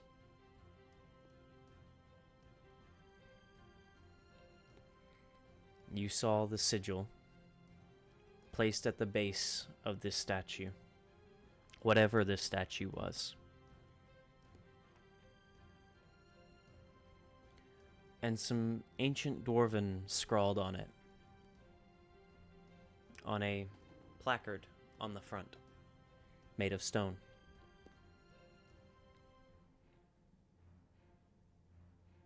Flame eternal.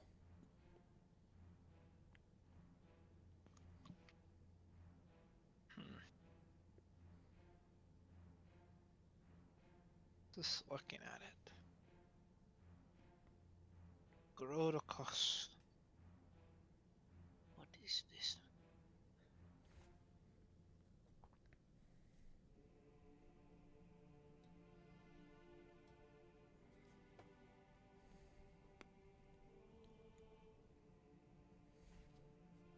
I'm gonna roll the quick D100. Okay. 90. Dwindle's just gonna look at this, remembering the book. And he's gonna try and focus on this. Okay.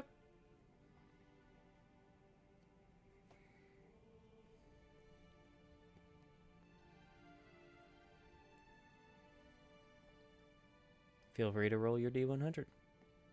Oh, he rolled. I rolled, that was it. Okay. He's gonna try and concentrate on it. It's the brain, the veins in his brain bulge. Okay. As you focus on it, I would like you to roll another D100, and I would like each of our other players to roll a D100 for me, as you all are helping me. 41. Okay. 67. Okay. 83. 30. And 30?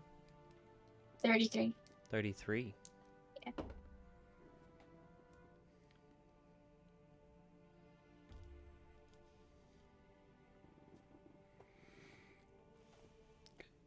Dwindle,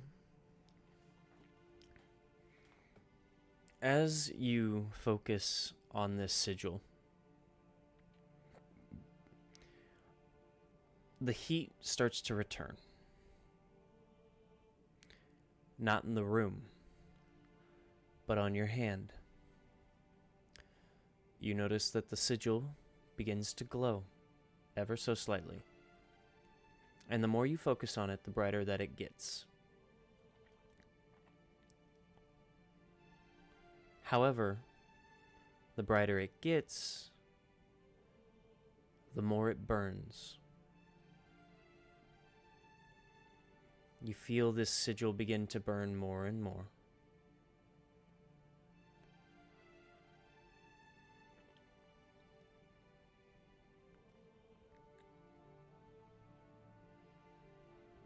More and more. Until it feels like it's going to burn through your bone, your skin, your hand. But it doesn't.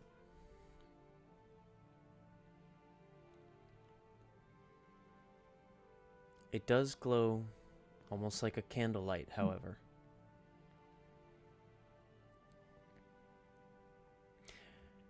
Before finally you feel and hear and see a burst of light as your hand catches fire.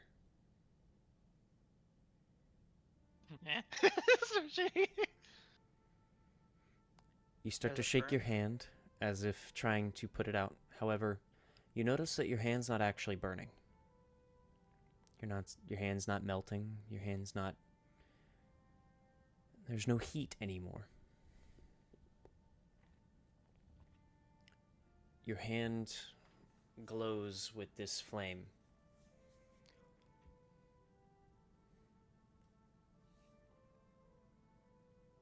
I would like a perception or investigation check from you. And I will leave that choice up to you, but I would like one of them.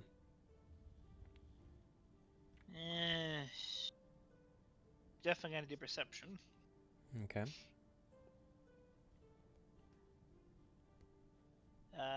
18. 18.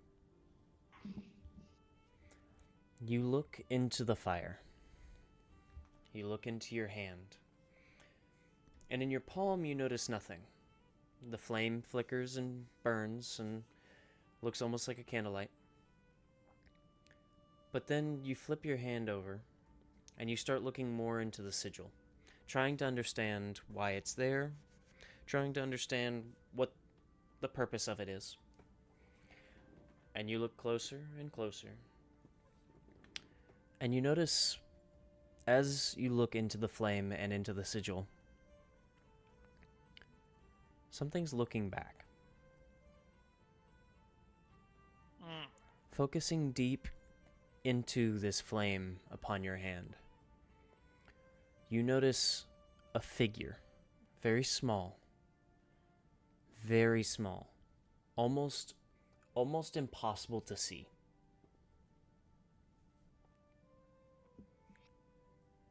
However,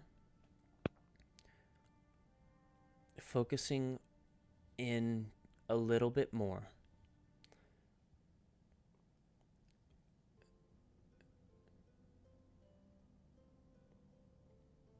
you see that this figure seems to be chained.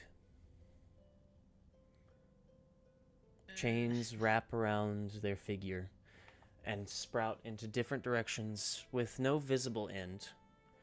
And you can't really see much else other than that. There's no other sight beside this strange figure chained to wherever it is that they're chained.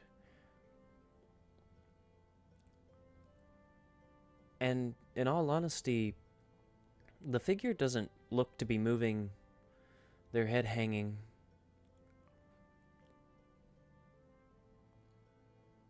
Until you start to focus a little bit more, trying to see just what it is that you're looking at.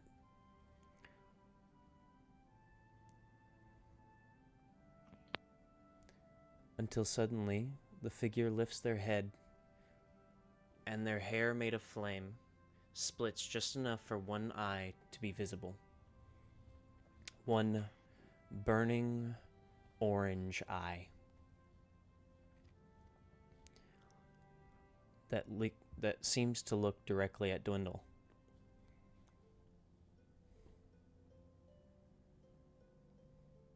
And Dwindle hears a voice begin to quietly echo in his mind, almost like an afterthought.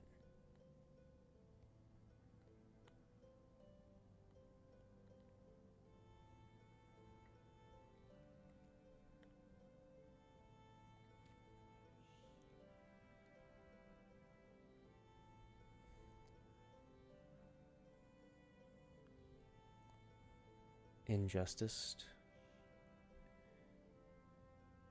and wrongfully judged, I ask for your help.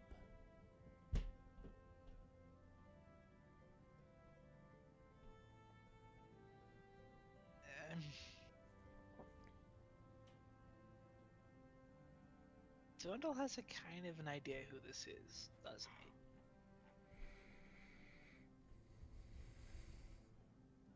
I, as a player, know exactly who this is. From told lore to Dwindle. Dwindle would have an idea, as the stories have not disappeared. They've gotten told less, but they have not disappeared.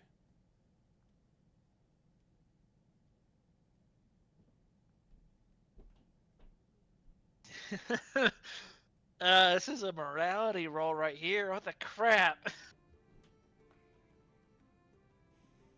And I can't explain to everyone without revealing the secrets.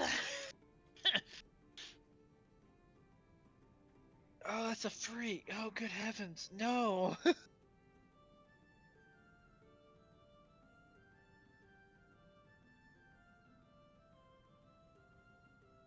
Oh no.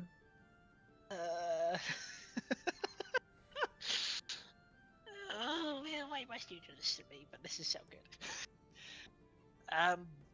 Dwindle's just looking at this. All stories, you should be down there. For the safety of all.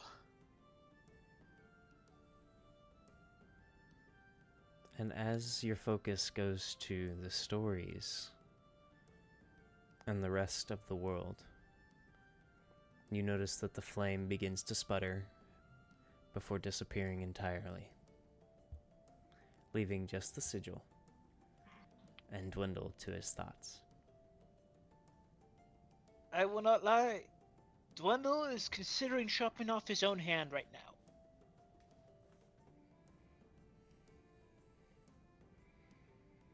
That It is that bad. Like, ah,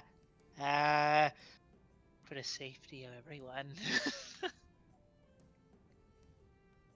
Because remember, he What's don't like Dwindle's magic. He passive still insight? 14? 14? It wouldn't take much to see or to tell from Dwindle's little bit of perspective that whatever this figure was being straightforward.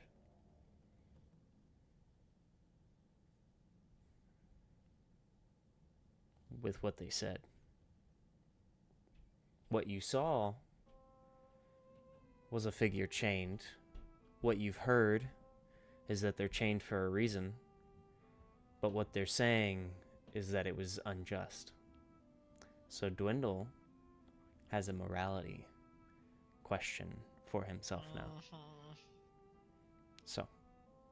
It's not like I can actually go there freely, hello? uh, uh, You're welcome. This is worse than silver. So. Dwindle, do you attempt to get any rest again? I don't think he can. He's just gonna sit there thinking for a while until, that's a number 5. He does eventually fall asleep. Okay. The stress of the day. Stress upon stress upon stress. Why must this party do this to him? Okay. I will allow you a short rest.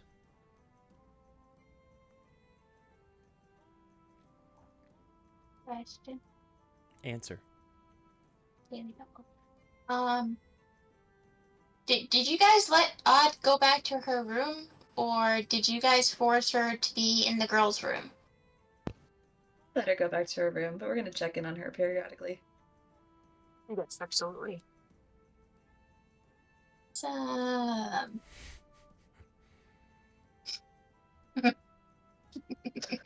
As a precaution, Should I Dwindle be has taken concerned? Rove to his room.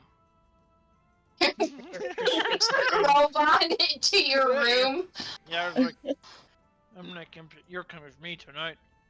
Oh, that just changed your whole situation right there, because Robon's then just staring at your hand the whole time, like, I'm gonna snip at your hand right now.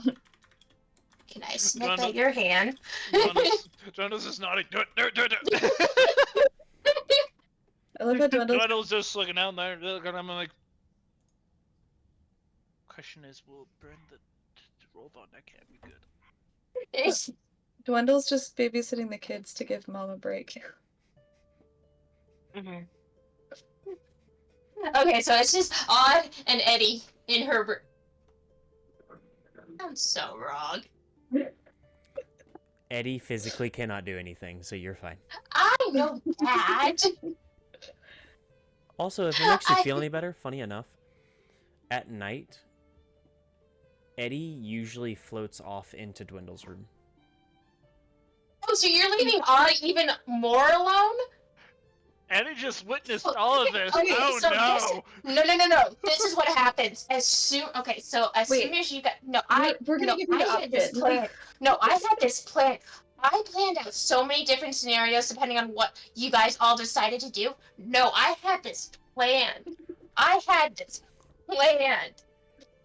no. Dwindle is going to die in the middle of the night. Got it. Mysterious causes. But not gonna die. Nobody's gonna die. No, no, no, no, no. Here's what happens. Here's what happens. You guys put you put Odd in her room. You take Rove on. goats. That's all I think Odd about. sits on her bed. Question: if she whispers something, do you guys have to roll to see if you hear it or not? There's Or no? walls. No. You have your own room. Okay. There's walls. I'm just thinking about how Eddie's. I'm gonna just start. wondering. Your hand just combusted, barbarian. Right? I know. I said I know. usually. Now, I will say he does like to explore the length that he has because he's already explained he cannot sleep. When you all are sleeping, he has nothing better to do than hope that a book is left out or that he has somewhere to explore. He doesn't have much wiggle room, but he has enough. And with a place like this, he's openly admitted he has not left the castle very much. As a royal, most of his time was spent learning how to take over the position his father was going to hand to him. So, being in a tavern like this, by himself or otherwise, he's been floating around actually experiencing just what it's like to be a normal person, basically, at night. For those of you that have woken up in the middle of the night and tried to talk to him or anything like that, he's been gone, just wandering the tavern. Wandering into the kitchen to see what all is in there, wandering in the pantry. He's been wandering up and down the stairs into the different rooms that you all have ordered or taken and paid for. He's been wandering around freely, trying to basically just experience what's around him. Though he'll never admit it, but you all have pretty well known, as you've kind of woken up in the middle of the night to use the restroom or otherwise, he's just been kind of wandering. So, Yeah. but it's not that he wants to leave Odile alone. It's the fact that, like, He you just were kinda making does it. with, like you were saying with the joke of Eddie and Odile left in a room together. He at least has the social standing to understand a situation like that is not normal. So he is at least respectful to all of you to leave your rooms after you've fallen asleep, so he's not just sitting there awake watching you sleep, basically. And he's never stayed in the same room with you three, just as is. He's always floated over to the room that Dwindle's in. But that also depends on the tavern. This place seems to be very interesting to all of you. You all have been snacking on things and suddenly magically turning into other things, or, you know, having different experiences like that. And as a spirit, he doesn't get that. So he's been experiencing it himself at night by himself, where he doesn't have to worry about people seeing him or not seeing him or noticing Is this him. a fae place? So can't they see him? Who knows? He kind of sits there, and like before she like notices that he like gets ready to leave, she kind of just starts whispering, "Please don't leave me." Oh. And it's whether or not he catches it or not. Okay, would Nope, you guys have already left. I mean, I was gonna say I don't think it would change things, but she would ask, like, do you want us to stay with you on the way out? I didn't want to interrupt what you're saying, but she would have done that. She sits silent Okay. with you guys.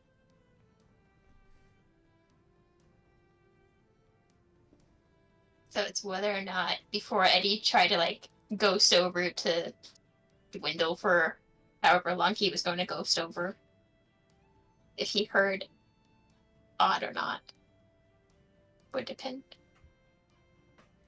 Well, he got an 18, so you notice that as he's about to leave, he just kind of stops and then starts floating in his usual sitting manner.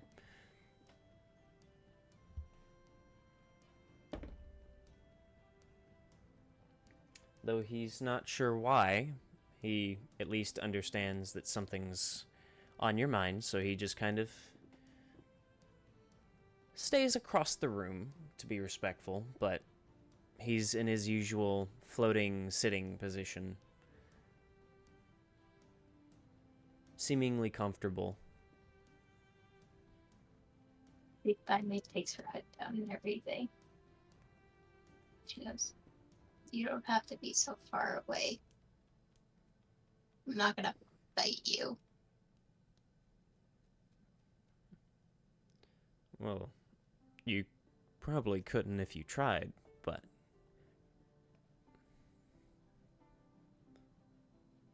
if you'd like, I can get closer. Yes, please.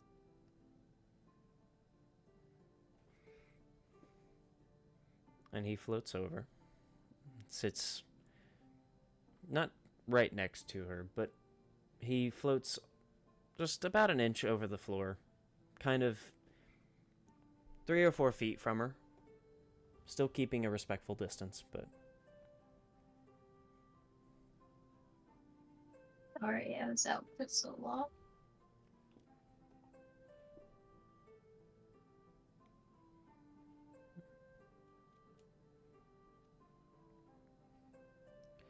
I don't know why you're apologizing, but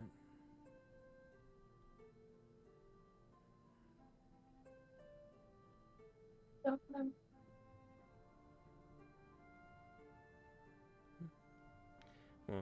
understand. I can safely say there's nothing to apologize for. I mean,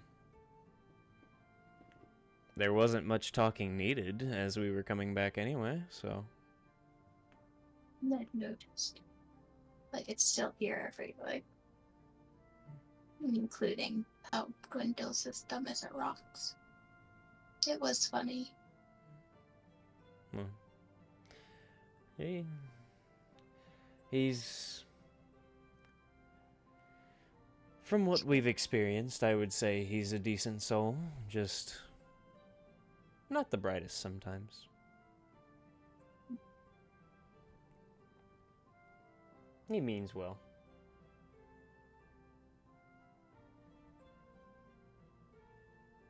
I don't know if that was the case today. Well, did you ask him? No. And I'm not going to.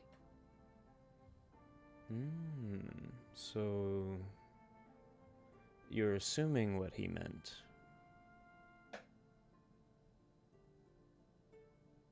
No, because I can't. Because he'll ask too many questions. Questions I can't answer. Well, it sounds to me like you need to ask him what he means sometimes. But though he may not be the brightest, from what we've experienced, he at least knows when to stop asking questions, if he's asked not to at least. And for the most part, it seems like he doesn't want to know a lot of things as it is, considering your friend's knack for getting themselves into situations that he likely doesn't need to know the details of.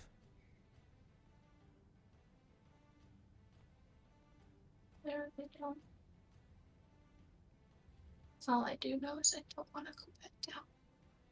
And she like looks up straight at him, and her eyes are like on the brim, and she's like, "Don't make me go back down there, please." Well, sadly, I can't promise that. I could lie to you and give you a fantasy world that you have always wanted. Make everything perfect and make everything okay. But I was raised to never lie when it could hurt. So, I won't lie to you and say that you likely will not have to go down there again. But I will say, your friends trust you. A lot. And they care for you. Your friends trust you to have their back down there. And they seem to have yours. You all work together. You haven't known each other very long compared to other people and their groups. But you all work very well together and seem to care for each other quite a bit. I don't think they'll allow anything to happen to you. And though he's not the brightest all of the time, I'm sure Dwindle would be the first one to try and jump into battle with somebody the second they tried anything towards any of you. He's much like a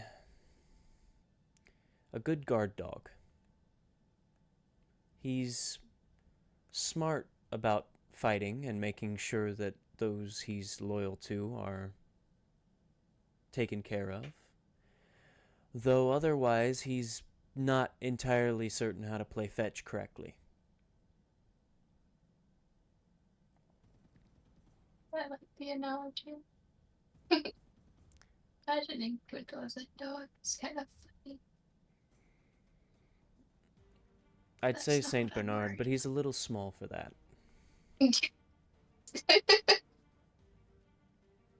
just a little. Like a bulldog. I do. A Frenchie, if you will. Sorry, excuse me.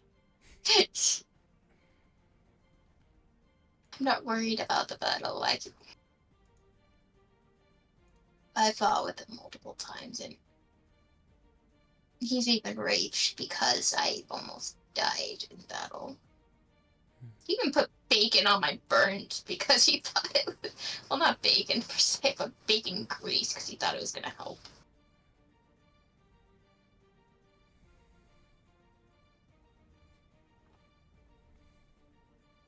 I just...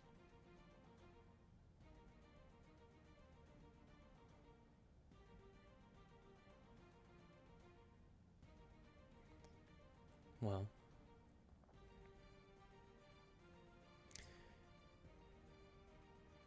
as difficult as it is for you,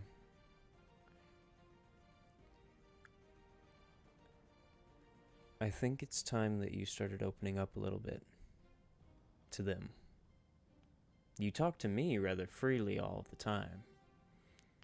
Probably because I'm more like an imaginary friend than anything. But Why would you say that about yourself? You're not an imaginary friend. for most people I would You're- be. You talk to yourself when talking to me in the view of other people. Yes, but you're more real than anybody else. Well, I am dead, so that has something to do with it more than likely. Yeah. But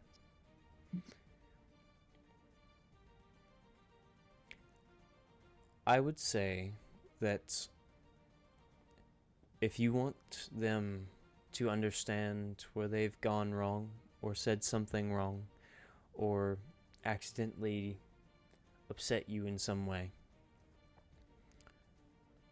you'll have to open up and start saying so. Dwindle still doesn't understand what's wrong. He probably won't. He's just going to watch you go silent, know that something's wrong, but not know what, or how to fix it, or what to apologize for. You'll close everybody out and make it seem like that's the better option, when in reality, closing everybody out that seems to care for you is just going to make them feel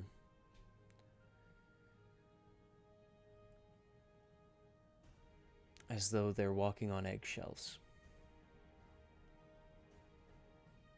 They want to help. That's why they're walking so carefully. But you have to help them help you.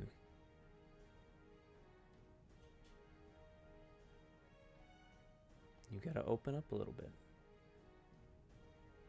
Tell them when something's wrong. Help them to understand when they've said something or allowed something to slip that they shouldn't have.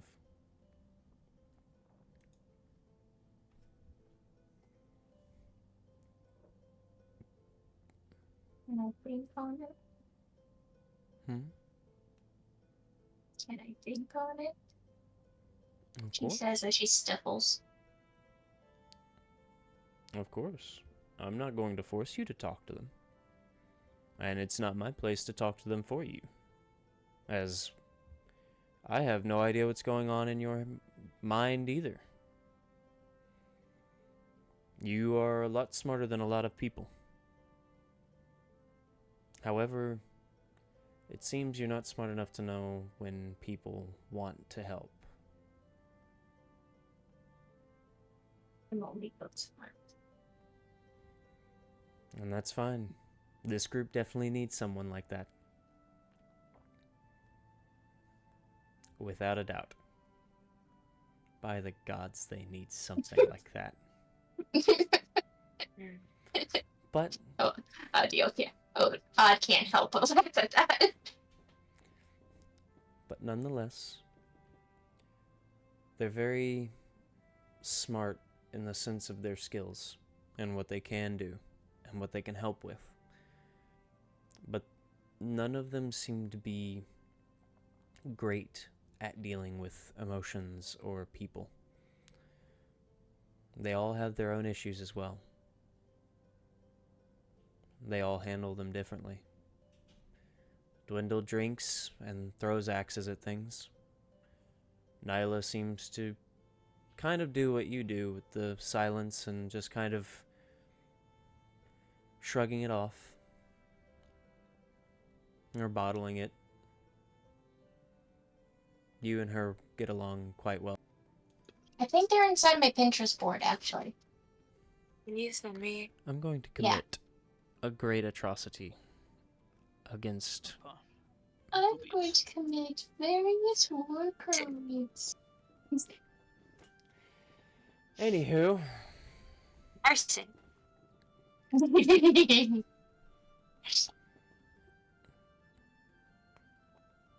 let's see.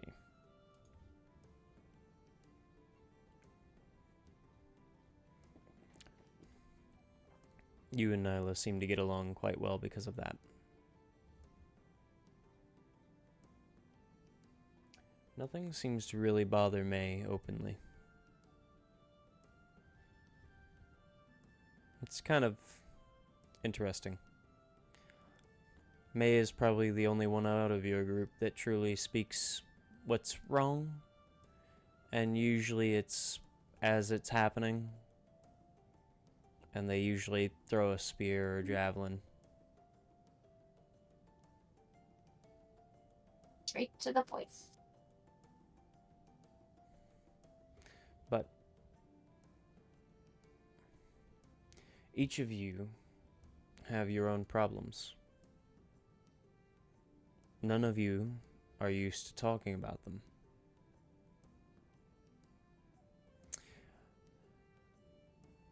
However, I would say that with a little help, all of you could learn a whole lot about each other that would help each of you far more than you realize.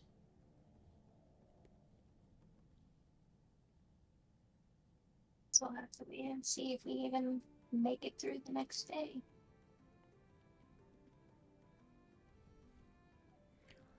If not, then you'll just be joining me, so... Honestly, that's a better fate.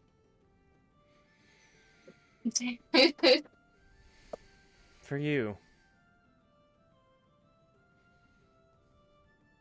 Can't wait to tackle Eddie. Right. Speaking of,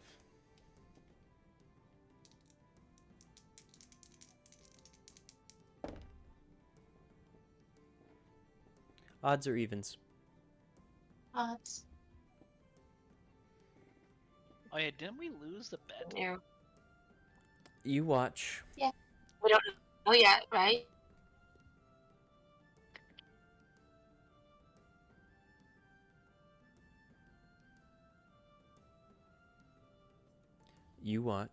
as Eddie floats up from the floor, and he actually sits next to you now. And for the first time since meeting him, you're able to feel his arm around you. Oh.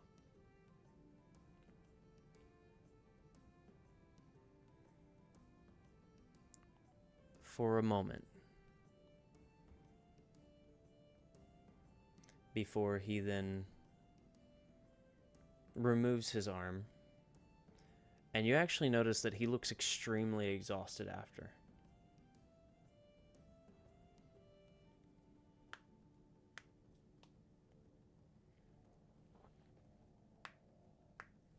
Todd's immediate reaction is to want to go and like automatically go no, and want to grab him and hug him. Going, wait, this is an actual option. Wait, oh no. Ah. We can bring them back to But life, then, people. Let's go. as soon as she sees that he's completely like drained and everything, she stops and goes, "Wait, no, okay, let's stop." Okay.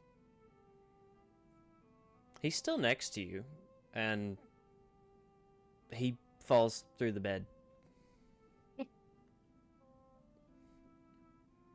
Then the floor.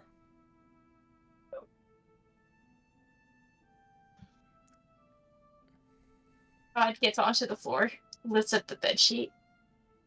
Do I see his head? Like sticking through the floor or anything? A few moments pass, and he seems to finally be able to float back through the floor. But he's no longer floating. He's now sat on the floor. I sit on the floor near him. He is extremely exhausted in the face. It looks like he just ran a marathon, in all honesty. You didn't have to do that. Thank you. You didn't have to do that. I didn't even know that was an option. Thank you. I definitely did. And as I've said before, I can interact with the physical of the material. But it's exhausting. It's time. I'm not going to be able to do that for a while. No, you need your rest. What can I do to help? I put like the claw near him to be like, does putting the claw near you help? Like, I know being near me kind of helps, but like, I don't know what to do to help. As far You did as not I need to know, do that. I just need to wait a while.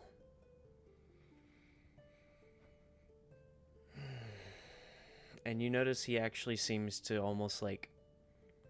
It's almost like he falls asleep, Oh. but he's still awake.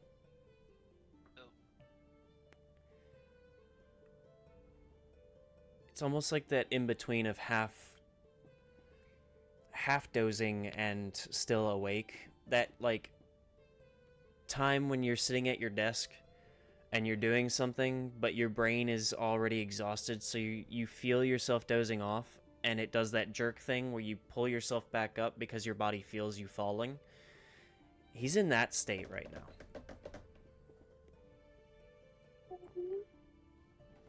Odd quickly gets up, grabs the pillow and blanket she usually takes anyway. 'Cause she usually sleeps on the floor anyway. And grabs them and puts them on the floor next to Eddie and curls up into a ball and goes, "Thank you again, Eddie. I hope you feel better soon." Oh, I'll be fine. Get some rest. I'll try. Just don't leave. I don't think you can. No. Never mind.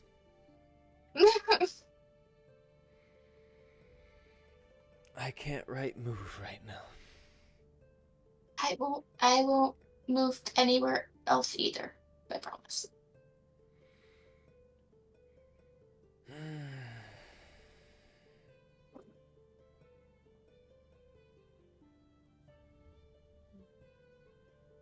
Nyla and May.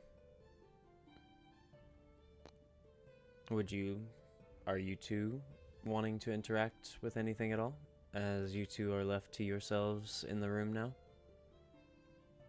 I think probably just read for a while and then go to bed. Okay. Reading the book. Okay.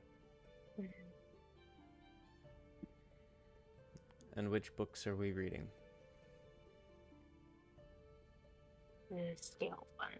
The scaled one, alright. Mm-hmm. And Nyla's reading the I'm Rock just kind of, going through the information we already read, but just sort of more studying it, seeing if I missed anything. Okay. Well, I could safely say you didn't miss anything on the Rakshasa. However, it is a scholarly notebook of more dangerous fiends. It seems like whoever wrote this was very much more inclined towards risk-taking, as they seem to be monitoring and taking notes of what little they can ascertain of more dangerous fiends of different sorts. Mm-hmm. There's actually an excerpt on a succubus that they were watching. A small one, but mostly about how they seem to be drawn to the idea of being the center of attention, though to a smaller group. Not like idols or anything like that, but the idea of 2 or 3 people basically seeing them as some kind of god or lover or so on and so forth. That kind of idea. So whoever this is that wrote this journal seems to have taken the time and effort to get close enough to more dangerous creatures and fiends to take notes on them, whether it be a small amount or not. And it seems that they were close enough to get these notes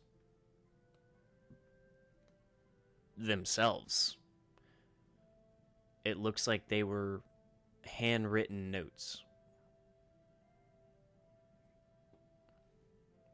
Just out of curiosity more than anything else, is there anything in it about a poison tail sticky thing from the beginning of our campaign? Actually, yeah. Nice. Mm-hmm. There's a rough sketch of it as well, actually. But We can do that at a later point. I know we're getting kind of late here. Mm-hmm. oh, we are. Yeah. And May? Say something. How long do you plan on reading? She's gonna read as much as she can about the golden dragon. About the golden dragon? Mm-hmm. Okay. Well, It appears that gold dragons, as a whole, are well known for. Hold on. And I could tell you.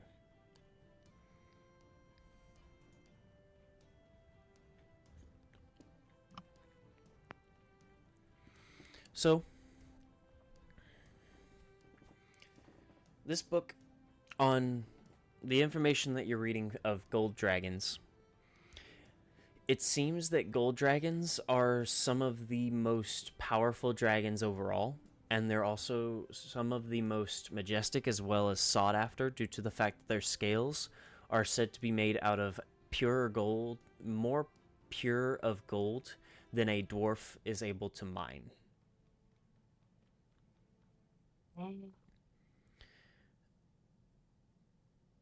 Now, it is said that most of the time they are leaning towards more reserved interactions.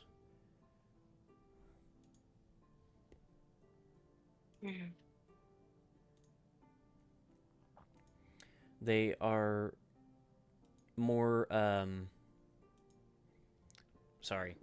they're more reserved, and they're usually leaning towards kinder alignments. They are normally more respectable, more interactable. They're more charismatic, usually. And they do enjoy the idea of interacting with other sentient creatures. Okay.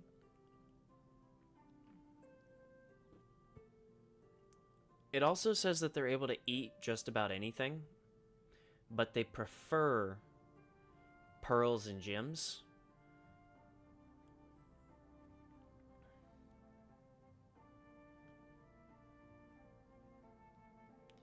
However, they don't like the idea of being bribed with said pearls or gems or other wealth.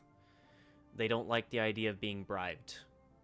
If it's offered, then they are happy to accept it. However, the notes say that most dragons, most gold dragons at least, are farther towards the idea of good over evil. They don't enjoy the idea of evil. They don't like interacting with evil creatures. Most of the time, a gold dragon will be a far more intelligent and kind creature or being. And they're very fair.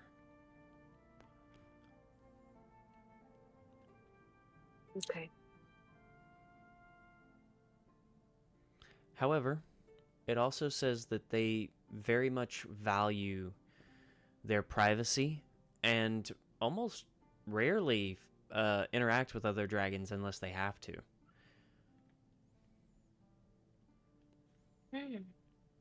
Now, it does say that gold dragons are some of the best at hiding, as they can take on both humanoid and animal forms as they get older.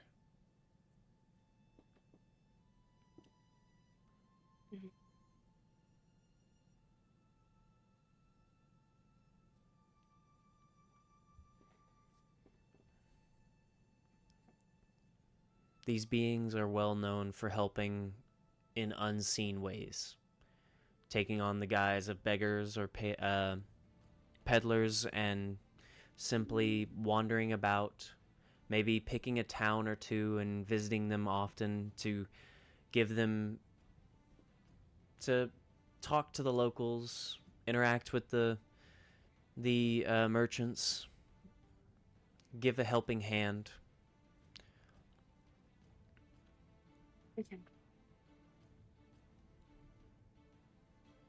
But it also depends, because dragon to dragon, they're very intelligent beings.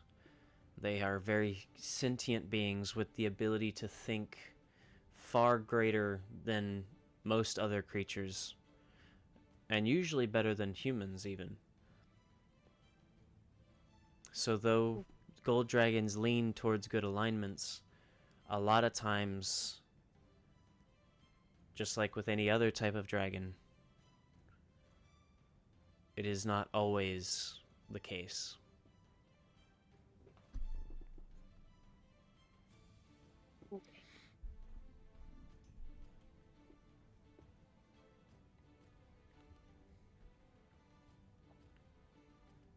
Thank you. Mm-hmm.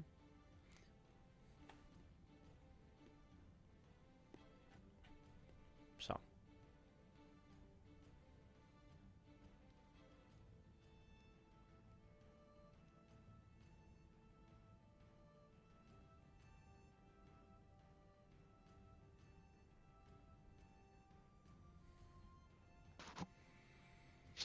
With everyone interacting with the world as they see fit, and the evening drawing to a close, everybody getting their rest in their own ways as they can, if they can. Each of the group is able to rest quietly and peacefully as the rain pitter-patters outside and against the windows.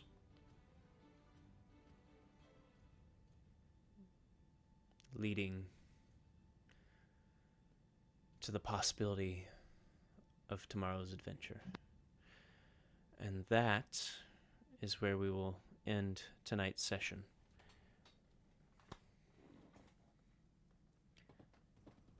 Thank you all for joining us tonight in the Will-O-Wisp Woods. Thank you for getting lost and following the Will-O-Wisps. Thank you for joining us here at the campfire to hear their stories as our wonderful players and their stories are told here in the Will-O-Wisp Woods. We do hope to see you next time. Try not to get too lost. But even if you do, we'll keep the campfire roaring for you. We do hope that all of you have a wonderful evening, though. And join us next time in the journey of Grandiasha here in the Will-O-Wisp Woods. Good night, everybody.